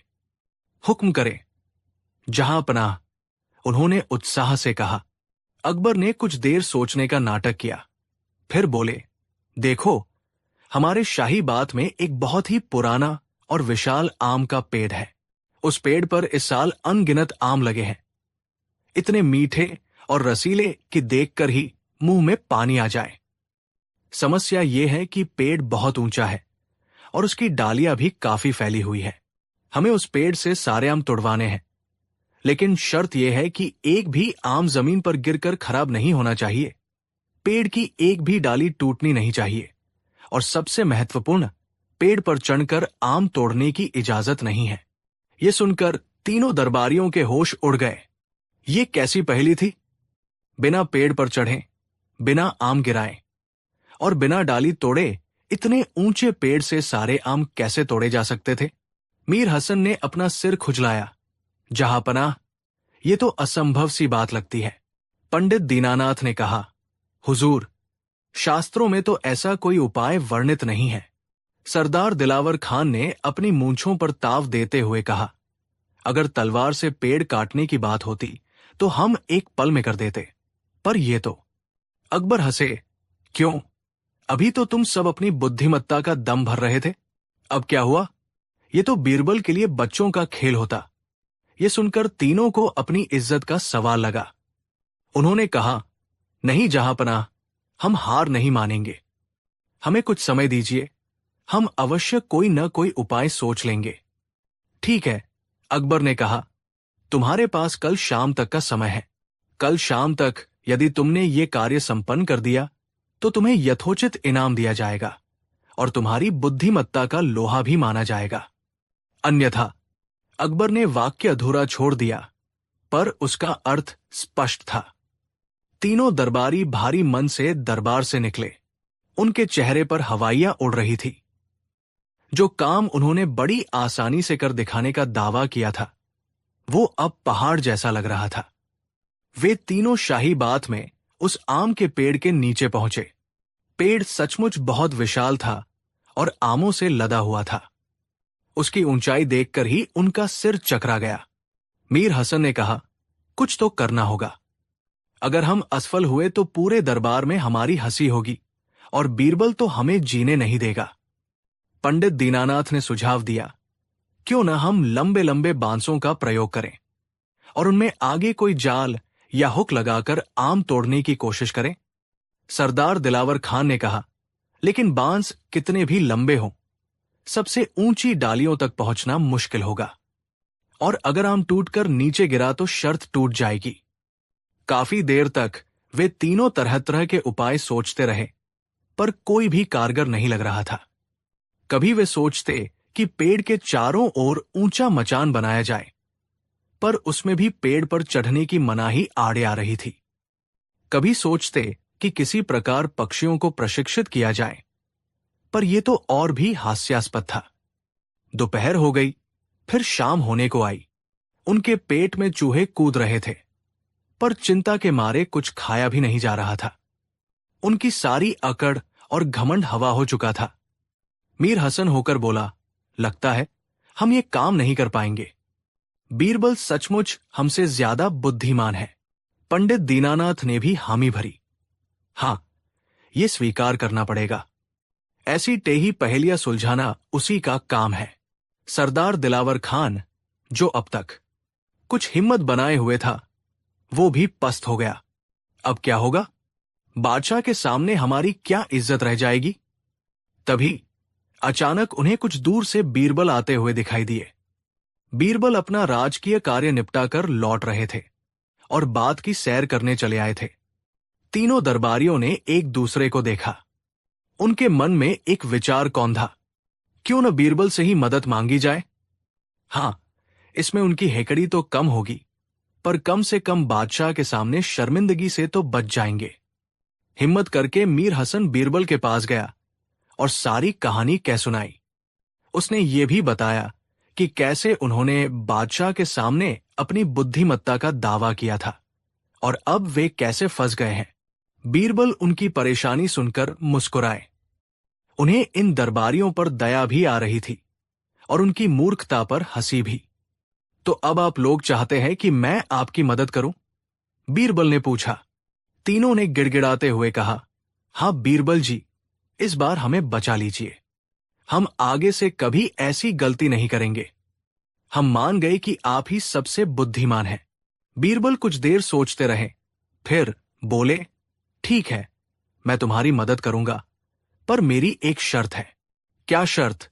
बीरबल जी, हमें सब मंजूर है, तीनों एक साथ बोले। बीरबल ने कहा, शर्त यह है कि जब यह काम हो जाएगा तो तुम तीनों बादशाह के सामने जाकर सच सच बताओगे कि यह उपाय किसने सुझाया था, और यह भी स्वीकार करोगे कि तुमने व्यर्थ में अपनी बुद्धिमत्ता का दंभ भरा था। तीनों दरबारी थोड़ी देर के लिए हिचकिचाए। ये तो उनके लिए और भी बड़ी शर्मिंदगी की बात थी, पर दूसरा कोई चारा भी नहीं था। उन्होंने भारी मन से बीरबल की शर्त मान ली। अब बीरबल ने उन्हें अपना उपाय बताया। उन्होंने कहा, देखो, इस पेड़ के ठीक नीचे एक गहरा और चौड़ा कुआं खुदवाओ। कुएं को पानी से लबालब भर दो। फिर कुछ कुशल तैराकों और गोताखोरों को बुलाओ। वे पानी में तैरते हुए लंबे बांसों या लकड़ियों से आमों को धीरे धीरे हिलाएंगे। आम टूटकर सीधे पानी में गिरेंगे, जिससे वे खराब भी नहीं होंगे और जमीन पर भी नहीं गिरेंगे। पानी में तैरते हुए आमों को आसानी से इकट्ठा किया जा सकता है। इससे पेड़ की कोई डाली भी नहीं टूटेगी और पेड़ पर भी किसी को चढ़ना नहीं पड़ेगा। ये उपाय सुनकर तीनों दरबारी हैरान रह गए। इतना सरल और सटीक उपाय उनके दिमाग में क्यों नहीं आया? वे बीरबल की बुद्धिमत्ता के कायल हो गए। उन्होंने तुरंत बीरबल के बताए अनुसार काम शुरू करवाया। मजदूर बुलवाए गए, कुआं खोदा गया और उसे पानी से भर दिया गया। कुशल तैराक भी आ गए। देखते ही देखते सारे आम बिना किसी नुकसान के तोड़ लिए गए और कुएं से निकालकर टोकरियों में भर दिए गए। अगले दिन जब दरबार लगा तो बादशाह अकबर ने तीनों दरबारियों से पूछा, क्यों भाई, क्या हुआ तुम्हारे काम का? क्या तुम लोग आम तोड़वा पाए? तीनों दरबारी सिर झुकाए खड़े थे। मीर हसन ने हिम्मत करके कहा, जी जहांपनाह, आम तो तोड़वा लिए गए हैं और आपकी सभी शर्तों का पालन भी किया गया है। अकबर हैरान हुए, सचमुच? ये तो कमाल हो गया। आखिर तुमने ये कैसे किया? हमें पूरा विश्वास था कि तुम ये काम नहीं कर पाओगे। अब बीरबल की शर्त याद आई। तीनों ने एक दूसरे को देखा। फिर मीर हसन ने कहा, आलम पनाह, हम आपसे क्षमा चाहते हैं। ये उपाय हमारा नहीं था। हम तो पूरी तरह विफल हो चुके थे। ये बीरबल जी की ही बुद्धिमत्ता थी, जिन्होंने हमें ये सरल उपाय सुझाया और हमारी लाज रखी। पंडित दीनानाथ ने जोड़ा, हाथ जहांपनाह, हमने व्यर्थ ही अपनी बुद्धिमत्ता का दंभ भरा था। हम बीरबल जी के सामने कुछ भी नहीं है। सरदार दिलावर खान ने भी अपनी गलती स्वीकार की। हुजूर, हमें अपनी गलती का एहसास हो गया है। बीरबल ही सच्चे अर्थों में बुद्धिमान है। ये सुनकर बादशाह अकबर जोर से हंस पड़े। बीरबल भी मुस्कुरा रहे थे। अकबर ने कहा, हमें पहले से ही पता था कि ये कारनामा तुम्हारे बस का नहीं है। बीरबल की बुद्धिमत्ता का कोई सानी नहीं, पर हमें खुशी है कि तुमने अपनी गलती स्वीकार की और सच बोलने का साहस दिखाया। यही सबसे बड़ी बुद्धिमानी है। फिर उन्होंने बीरबल की ओर देखकर कहा, बीरबल, तुम सचमुच लाजवाब हो। तुमने न केवल समस्या का समाधान किया, बल्कि इन नादान दरबारियों को एक महत्वपूर्ण सबक भी सिखाया। उस दिन के बाद उन तीनों दरबारियों ने कभी बीरबल से ईर्ष्या करने या अपनी बुद्धिमत्ता का झूठा दम भरने की कोशिश नहीं की। उन्हें यह बात अच्छी तरह समझ में आ गई थी कि सच्ची बुद्धिमत्ता दिखावे में नहीं, बल्कि विनम्रता, ज्ञान और सही समय पर सही निर्णय लेने की क्षमता में निहित होती है। और इस मामले में बीरबल का कोई मुकाबला नहीं था। ये किस्सा भी अकबर और बीरबल के अनगिनत किस्सों में जुड़ गया, जो न केवल मनोरंजन करते हैं बल्कि जीवन के महत्वपूर्ण सबक भी सिखाते हैं। दरबार में सबने एक बार फिर बीरबल की जय जयकार की और उन तीनों दरबारियों को अपनी करनी पर पछतावा होता रहा, पर साथ ही उन्हें एक सीख भी मिली जो वे जीवन भर नहीं भूले। कहानी 6। दिल्ली की एक सर्द सुबह थी। कोहरे की चादर ने अभी शहर को पूरी तरह से नहीं छोड़ा था और यमुना के किनारे से उठती ठंडी हवाएं राजमहल की दीवारों से टकरा रही थी। बादशाह अकबर अपने दीवान खास में कुछ चुनिंदा मंत्रियों और सलाहकारों के साथ बैठे थे। माहौल कुछ गंभीर था। राज्य के मसलों पर चर्चा हो रही थी, लेकिन अकबर का मन कहीं और ही भटक रहा था। उनकी नजर बार बार अपने सबसे प्रिय और बुद्धिमान मंत्री बीरबल पर जा टिकती थी। बीरबल हमेशा की तरह शांत और संयत भाव से बैठे थे। उनकी आंखों में एक गहरी समझ और होठों पर एक हल्की रहस्यमयी मुस्कान थी। अकबर अक्सर बीरबल की बुद्धिमत्ता, हाजिर जवाबी और समस्याओं को सुलझाने की अद्भुत क्षमता से प्रभावित होते थे, लेकिन कभी कभी उनके मन में एक कौतूहल उठता था। क्या बीरबल वास्तव में उतने ही चतुर हैं जितना वे प्रतीत होते हैं, या ये सिर्फ भाग्य का खेल है? क्या कोई ऐसी स्थिति हो सकती है जहां बीरबल भी निरुत्तर हो जाए या कोई गलती कर बैठें? इसी विचार ने आज उनके मन में एक योजना को जन्म दिया। उन्होंने बीरबल की एक ऐसी परीक्षा लेने का निश्चय किया जो न केवल उनकी बुद्धि बल्कि उनके धैर्य, निष्ठा और मानवीय मूल्यों को भी परखे। चर्चा समाप्त होने के बाद जब दरबारी धीरे धीरे विदा होने लगे, अकबर ने बीरबल को रुकने का इशारा किया। बीरबल, अकबर ने कहा, उनके स्वर में एक अनूठी गंभीरता थी, हमें तुम्हारी बुद्धिमत्ता पर पूर्ण विश्वास है। तुमने अनगिनत बार अपनी काबिलियत साबित की है, परंतु आज हम तुम्हारी एक विशेष परीक्षा लेना चाहते हैं। बीरबल ने अदब से सिर झुकाते हुए कहा, जहां पनाह का हुक्म सर आंखों पर, आप आज्ञा दें। ये सेवक हर परीक्षा के लिए प्रस्तुत है। अकबर मुस्कुराए, एक ऐसी मुस्कान जिसमें रहस्य और चुनौती दोनों छिपे थे। बीरबल, तुम्हें 3 कार्य करने हैं। ये कार्य सरल प्रतीत हो सकते हैं, पर इनमें गहरी पेचीदगियां है। पहला कार्य, तुम्हें इसी क्षण बिना किसी तैयारी के दरबार के सामने ये सिद्ध करना है कि मैं, यानी शहंशाह अकबर, इस दुनिया का सबसे बड़ा मूर्ख हूं। यह सुनकर बीरबल के चेहरे पर आश्चर्य का भाव उभरा, लेकिन वो क्षणिक था। उन्होंने तुरंत खुद को संयत किया।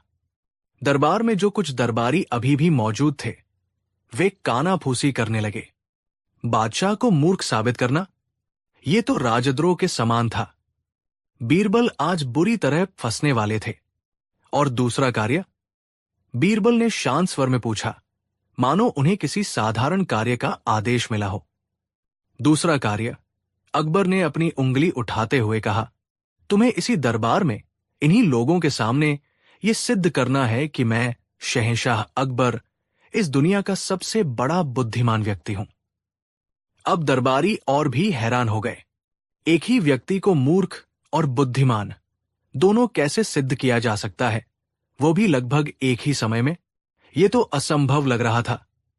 और तीसरा और सबसे महत्वपूर्ण कार्य, अकबर ने अपनी आवाज को थोड़ा और धीमा करते हुए कहा, मानो कोई गुप्त रहस्य बता रहे हो। तुम्हें एक ऐसा सत्य वचन कहना है जिसे सुनकर मैं क्रोधित भी हूं और प्रसन्न भी। वो वचन इतना शक्तिशाली होना चाहिए कि मेरी भावनाएं एक साथ 2 विपरीत दिशाओं में खिंच जाएं। बीरबल ने तीनों कार्यों को ध्यान से सुना। उनके चेहरे पर न कोई घबराहट थी, न कोई अतिरिक्त आत्मविश्वास। वे कुछ क्षण मौन रहे, मानो अपने विचारों को व्यवस्थित कर रहे हों। दरबारियों की धड़कनें तेज हो गई थी। उन्हें विश्वास था कि आज बीरबल का पतन निश्चित है। यह कोई साधारण पहेली नहीं थी। ये सीधे बादशाह के मान सम्मान और बीरबल के भविष्य से जुड़ी थी। कुछ देर की खामोशी के बाद बीरबल ने कहा, जहां पनाह, आपकी आज्ञा का पालन होगा। क्या मैं पहला कार्य अभी प्रस्तुत कर सकता हूं? अवश्य, बीरबल, अकबर ने कहा और अपनी गद्दी पर तनकर बैठ गए, मानो किसी नाटक का पहला अंक देखने को तैयार हों। पहला कार्य, बादशाह को मूर्ख साबित करना। बीरबल ने एक गहरी सांस ली। वे जानते थे कि यह कार्य कितना संवेदनशील है। एक गलत शब्द, एक गलत भाव और सब कुछ समाप्त हो सकता था। वे धीरे से बादशाह के सिंहासन के पास गए और उनके चरणों के पास बैठ गए। उन्होंने अपना सिर झुका लिया और बड़े ही विनम्र स्वर में कहना शुरू किया, जहांपनाह, आप वास्तव में दुनिया के सबसे बड़े मूर्ख हैं। इतना सुनते ही दरबार में सन्नाटा छा गया। कुछ दरबारियों के मुंह खुले के खुले रह गए। अकबर की त्योरियां चढ़ गई। उनका चेहरा गुस्से से लाल होने लगा था। लेकिन बीरबल ने अपनी बात जारी रखी। उनकी आवाज में न कोई व्यंग्य था, न कोई उपहास, बल्कि एक अजीब सी भक्ति और निष्ठा झलक रही थी। क्योंकि आप इतने भोले और दयालु हैं कि आप मुझ जैसे एक साधारण व्यक्ति की बातों पर विश्वास कर लेते हैं। आप मुझ जैसे नाचीज को अपने नवरत्नों में स्थान देते हैं, मेरी सलाह को महत्व देते हैं और मुझ पर इतना भरोसा करते हैं कि राज्य के सबसे जटिल मसले भी मेरे सुपुर्द कर देते हैं। जहांपनाह, कोई बुद्धिमान शासक कभी किसी पर इतना अंधा विश्वास नहीं करता, विशेषकर मुझ जैसे व्यक्ति पर जो कभी भी आपको धोखा दे सकता है या गलत सलाह दे सकता है। आप अपनी प्रजा के कल्याण के लिए दिन रात चिंतित रहते हैं, उनके छोटे छोटे दुखों से भी विचलित हो जाते हैं और उनके सुख में अपना सुख देखते हैं। यह किसी चतुर और स्वार्थी शासक का लक्षण नहीं, बल्कि एक ऐसे हृदय का परिचायक है जो प्रेम और करुणा से भरा है और जिसे दुनियावी समझ में अक्सर मूर्खता कह दिया जाता है। आप अपनी प्रजा को अपनी संतान समझते हैं और एक पिता अपनी संतान के लिए मूर्खतापूर्ण त्याग भी कर सकता है। इसलिए जहांपनाह, इस अर्थ में आप निसंदेह सबसे बड़े मूर्ख हैं। बीरबल ने अपनी बात समाप्त की और सिर झुकाए बैठे रहे। अकबर, जो पहले क्रोधित हो रहे थे, अब सोच में पड़ गए थे। बीरबल ने जिस तरह से मूर्ख शब्द की व्याख्या की थी, उसमें अपमान नहीं, बल्कि एक गहरी प्रशंसा छिपी थी। उन्होंने बादशाह की दयालुता, उनके प्रजा प्रेम और उनके विश्वास को ही उनकी मूर्खता का आधार बताया था। ये एक ऐसा तर्क था जिसे काटना मुश्किल था और जिसमें चालाकी से बादशाह की बड़ाई भी की गई थी। अकबर के चेहरे का तनाव धीरे धीरे कम हुआ। उनके होठों पर एक हल्की मुस्कान उभरी। ठीक है बीरबल, तुम्हारी व्याख्या अनोखी है, हम इसे स्वीकार करते हैं। अब अपने दूसरे कार्य की ओर बढ़ो। दूसरा कार्य, बादशाह को बुद्धिमान साबित करना। बीरबल उठे। इस बार उनके चेहरे पर आत्मविश्वास की एक नई चमक थी। उन्होंने दरबारियों की ओर देखा और फिर बादशाह अकबर की ओर। जहांपनाह, बीरबल ने बुलंद आवाज में कहा, अब मैं ये सिद्ध करूंगा कि आप इस दुनिया के सबसे बड़े बुद्धिमान व्यक्ति हैं और इसका सबसे बड़ा प्रमाण मैं स्वयं हूं। दरबारी फिर चौंके। बीरबल खुद को प्रमाण कैसे बता सकते थे? बीरबल ने आगे कहा, देखिए जहांपनाह, एक बुद्धिमान शासक की सबसे बड़ी पहचान होती है कि वो योग्य व्यक्तियों को पहचान सके, उनकी प्रतिभा का सम्मान कर सके और उन्हें सही अवसर प्रदान कर सके। आपने मुझ जैसे एक साधारण ब्राह्मण, जो कभी महेश दास के नाम से जाना जाता था, की क्षमता को पहचाना। आपने मेरी बातों में छिपे सार को समझा, मेरी निष्ठा को परखा और मुझे अपने इतने करीब आने का मौका दिया। आपने मुझे बीरबल की उपाधि दी, मुझे अपने नवरत्नों में शामिल किया और राज्य के महत्वपूर्ण निर्णयों में मेरी सलाह ली। उन्होंने अपनी आवाज को और ऊंचा करते हुए कहा, जहांपनाह, यदि मैं बीरबल आज अपनी बुद्धिमत्ता और चतुराई के लिए थोड़ा भी जाना जाता हूं, तो इसका श्रेय केवल और केवल आपकी पारखी नजर और आपके संरक्षण को जाता है। आपने एक कोयले में हीरे की चमक देखी। एक बुद्धिमान जौहरी ही असली रत्न की पहचान कर सकता है। आपने मुझ जैसे व्यक्ति को इतने ऊंचे पद पर आसीन किया। यह आपकी दूरदर्शिता और बुद्धिमत्ता का ही प्रमाण है। किसी मूर्ख शासक के दरबार में बीरबल जैसा सलाहकार नहीं टिक सकता, न ही पनप सकता है। इसलिए जहांपनाह, आपकी बुद्धिमत्ता का सबसे बड़ा सबूत यह है कि आपने बीरबल को पहचाना, उसे सम्मान दिया और उसे अपनी सेवा का अवसर प्रदान किया। क्या इससे बड़ा कोई और प्रमाण हो सकता है? बीरबल ने अपनी बात समाप्त की। अकबर स्तब्ध रह गए। बीरबल ने कितनी चतुराई से अपनी ही प्रशंसा को बादशाह की बुद्धिमत्ता का प्रमाण बना दिया था। उन्होंने न केवल बादशाह को बुद्धिमान सिद्ध किया, बल्कि अपनी निष्ठा और कृतज्ञता भी व्यक्त कर दी। दरबारियों ने भी तालियां बजाकर बीरबल की इस अद्भुत तर्क शैली की प्रशंसा की। अकबर के चेहरे पर गर्व और स्नेह का भाव था। अद्भुत बीरबल, तुमने हमें निरुत्तर कर दिया। तुम्हारी तर्क शक्ति का कोई सानी नहीं। अब हम तुम्हारे तीसरे और अंतिम कार्य की प्रतीक्षा कर रहे हैं। वो सत्य वचन कहो जिसे सुनकर हमें क्रोध भी आए और प्रसन्नता भी। तीसरा कार्य, क्रोध और प्रसन्नता एक साथ। ये कार्य सबसे कठिन था। एक ऐसा वाक्य खोजना जो दो विपरीत भावनाओं को एक साथ जगा सके, ये लगभग असंभव लग रहा था। बीरबल कुछ देर चुपचाप खड़े रहे। उनकी आंखें बंद थी, जैसे वे गहरे चिंतन में डूबे हों। दरबार में पूर्ण शांति थी। सभी की सांसें रुकी हुई थी। अचानक बीरबल ने अपनी आंखें खोली।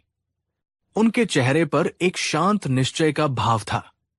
वे बादशाह के सिंहासन के और करीब आए और बहुत ही सधे हुए गंभीर स्वर में बोले, जहांपनाह, आप इस दुनिया के महानतम शासकों में से एक हैं और आपका यश युगों युगों तक गाया जाएगा।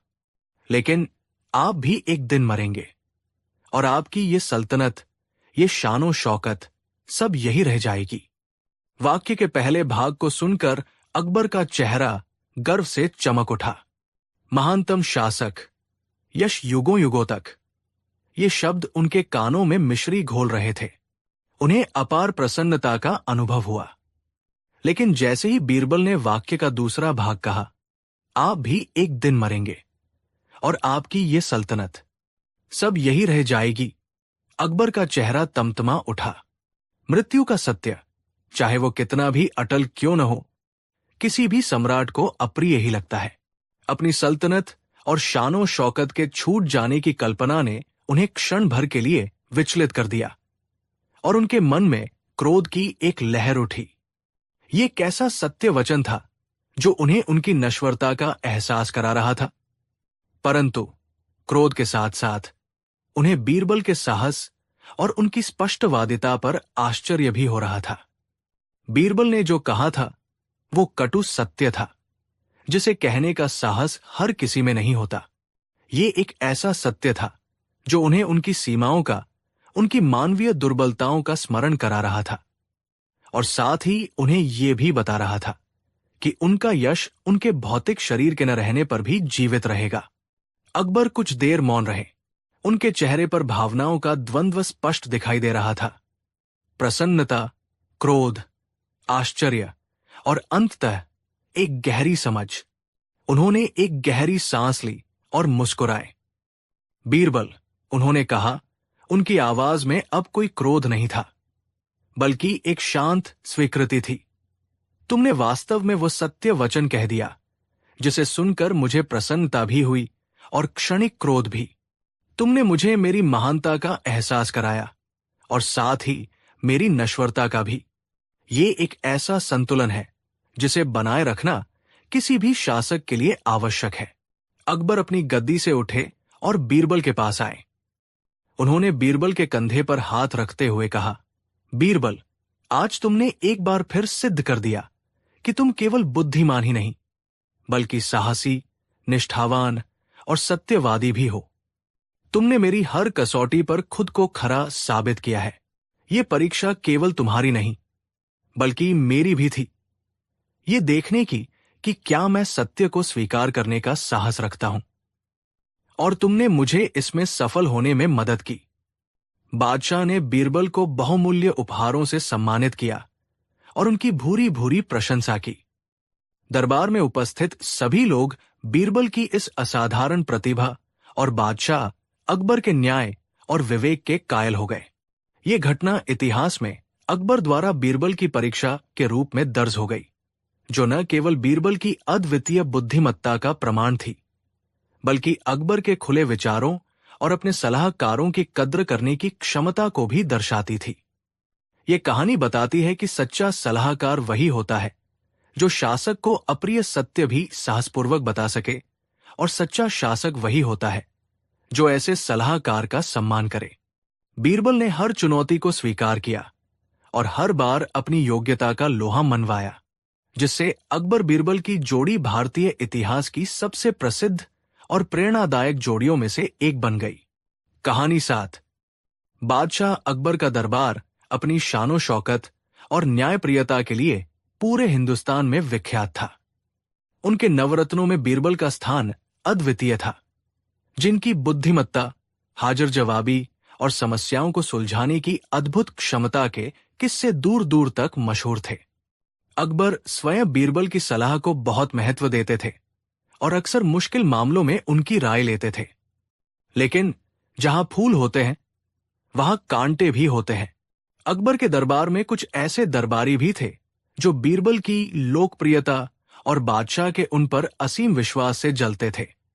उन्हें लगता था कि बीरबल की वजह से उन्हें वो मान सम्मान और धन दौलत नहीं मिल पाती जिसके वे हकदार हैं। ऐसे ही दरबारियों में एक था मीर जफर। मीर जफर स्वभाव से अत्यंत लालची, चापलूस और धूर्त था। उसकी नजर हमेशा दूसरों की संपत्ति और बादशाह से मिलने वाले इनामों पर लगी रहती थी। वो मौके की तलाश में रहता था कि कैसे बीरबल को नीचा दिखाया जाए और खुद बादशाह की नजरों में चढ़ा जाए। एक बार दूर देश से एक सौदागर बादशाह अकबर के लिए कुछ नायाब तोहफे लेकर आया। उन तोहफों में एक अद्भुत चमकता हुआ हीरा भी था, जिसकी खूबसूरती देखकर बादशाह अकबर अत्यंत प्रसन्न हुए। उन्होंने उस सौदागर को यथोचित इनाम देकर विदा किया और उस हीरे को अपने शाही खजाने में रखवा दिया। कुछ दिनों बाद बादशाह अकबर ने अपने दरबारियों के साथ एक छोटी सी अनौपचारिक गोष्ठी रखी। बातों बातों में उस खूबसूरत हीरे का जिक्र छिड़ गया। मीर जफर, जो हमेशा अपनी बड़ाई करने का कोई मौका नहीं छोड़ता था, तुरंत बोला, आलम पनाह, वो हीरा निसंदेह अद्भुत है, परंतु क्या आप जानते हैं कि ऐसे हीरों की परख करना और उनकी असली कीमत आंकना कितना मुश्किल होता है? केवल पारखी नजर वाला व्यक्ति ही ये कर सकता है। उसने ये बात इस अंदाज में कही जैसे वो खुद हीरों का बहुत बड़ा ज्ञाता हो। अकबर मुस्कुराए। वे मीर जफर के स्वभाव से भली भांति परिचित थे। तो मीर जफर, क्या तुम मानते हो कि तुम ऐसे हीरों की परख कर सकते हो? मीर जफर ने सीना फुलाकर कहा, जी जहांपनाह, थोड़ा बहुत अनुभव तो है ही। आखिर कई वर्षों से आपकी सेवा में हूं और शाही खजाने की देखरेख में भी मदद करता रहा हूं। असल में उसका शाही खजाने से बस इतना ही वास्ता था कि वो दूर से उसे ललचाई नजरों से देखता रहता था। अकबर को शरारत सूझी। उन्होंने सोचा, क्यों न इस लालची दरबारी की थोड़ी परीक्षा ली जाए। उन्होंने अपने एक सेवक को इशारा किया। सेवक तुरंत शाही खजाने से वो नया हीरा और उसके जैसा ही दिखने वाला एक साधारण कांच का टुकड़ा, जिसे बड़ी सफाई से हीरे की तरह तराशा गया था, एक मखमली थाली में रखकर ले आया। अकबर ने मीर जफर से कहा, मीर जफर, ये देखो, इस थाली में 2 हीरे हैं। इनमें से एक वो नायाब हीरा है जो सौदागर लाया था और दूसरा एक साधारण कांच का टुकड़ा है। क्या तुम अपनी पारखी नजर से पहचान सकते हो कि असली हीरा कौन सा है और नकली कौन सा? मीर जफर के तो मानो मुंह में पानी आ गया। उसे लगा कि ये उसके लिए अपनी काबिलियत साबित करने और बादशाह से इनाम पाने का सुनहरा मौका है। अगर उसने सही पहचान लिया तो बादशाह उससे खुश होकर जरूर कोई बड़ा इनाम देंगे और शायद बीरबल की जगह उसे ही तरजीह देने लगे। उसने थाली को अपने हाथ में लिया और दोनों टुकड़ों को बड़े ध्यान से देखने का नाटक करने लगा। वो कभी उन्हें रोशनी में घुमाता, कभी अपनी उंगलियों से छूकर देखता और कभी आंखों के पास ले जाकर ऐसे घूरता जैसे कोई बहुत बड़ा विशेषज्ञ हो। असल में उसे हीरे और कांच में कोई खास फर्क समझ नहीं आ रहा था। दोनों ही चमक रहे थे और दोनों ही खूबसूरत लग रहे थे। दरबार में बैठे अन्य दरबारी भी उत्सुकता से देख रहे थे। बीरबल, जो एक कोने में शांत बैठे ये सब देख रहे थे, मंद मंद मुस्कुरा रहे थे। उन्हें मीर जफर की असलियत पता थी। काफी देर तक उआ करने के बाद मीर जफर ने सोचा कि अब कोई न कोई फैसला तो करना ही होगा। उसने दोनों टुकड़ों में से उस टुकड़े को चुना जो थोड़ा ज्यादा बड़ा और ज्यादा चमकदार लग रहा था। उसे लगा कि असली हीरा हमेशा ज्यादा प्रभावशाली ही होगा। जहां पनाह, उसने बड़े आत्मविश्वास से कहा, ये वाला असली हीरा है। इसकी चमक और बनावट बता रही है कि ये बेशकीमती है। दूसरा वाला निश्चित रूप से कांच का टुकड़ा है। अकबर ने बीरबल की ओर देखा। बीरबल ने हल्का सा सिर हिलाया, जैसे कह रहे हों कि मीर जफर गलत है। अकबर ने कहा, मीर जफर, क्या तुम अपने जवाब पर पूरी तरह निश्चित हो? सोच लो, अगर तुम गलत हुए तो। मीर जफर को लगा कि बादशाह शायद उसे डरा रहे हैं। उसका लालच और अहंकार उस पर हावी हो गया। जी जहांपनाह, मैं अपने जवाब पर 100% निश्चित हूं। आप चाहें तो किसी भी जौहरी से इसकी परख करवा ले। ठीक है, अकबर ने कहा। बीरबल, तुम क्या कहते हो? क्या मीर जफर ने सही पहचाना? बीरबल अपनी जगह से उठे, बादशाह को अदब से सलाम किया और फिर उस थाली को अपने हाथ में लिया। उन्होंने दोनों टुकड़ों को एक बार देखा और फिर मुस्कुराते हुए कहा, आलम पनाह, मीर जफर जी ने अपनी तरफ से पूरी कोशिश की, परंतु दुर्भाग्यवश उन्होंने गलत टुकड़े को असली हीरा समझ लिया है। असली हीरा ये दूसरा वाला है। मीर जफर का चेहरा उतर गया। उसे विश्वास नहीं हो रहा था कि वो गलत हो सकता है। ये नहीं हो सकता। बीरबल झूठ बोल रहे हैं। ये मुझे नीचा दिखाने की इनकी चाल है। वो लगभग चीख पड़ा। अकबर ने कठोर स्वर में कहा, मीर जफर, अपनी जबान को लगाम दो। बीरबल कभी झूठ नहीं बोलते, और अगर तुम्हें इतना ही विश्वास है तो हम इसकी परख करवा लेते हैं। बादशाह ने तुरंत शाही जौहरी को बुलवाया।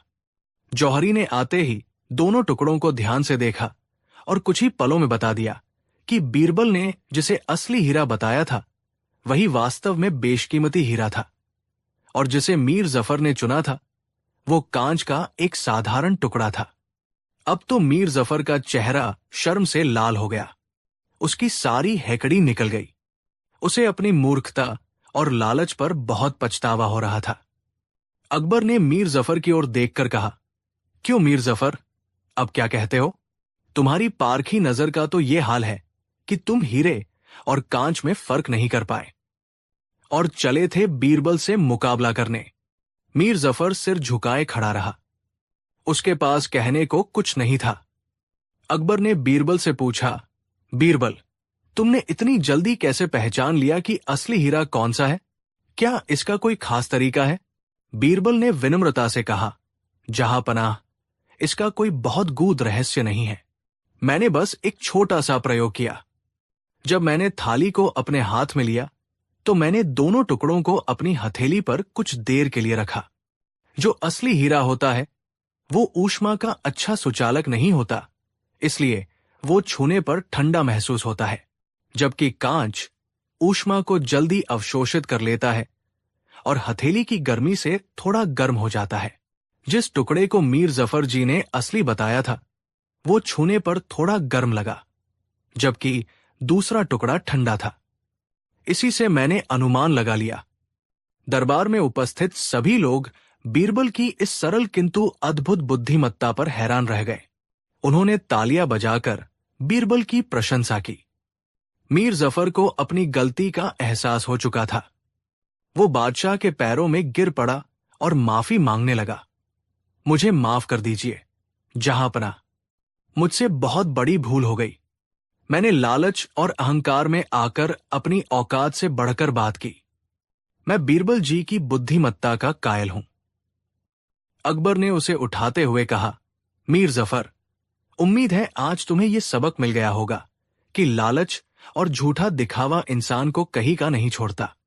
बुद्धिमत्ता, ज्ञान और अनुभव से आती है, केवल बड़ी बड़ी बातें करने से नहीं।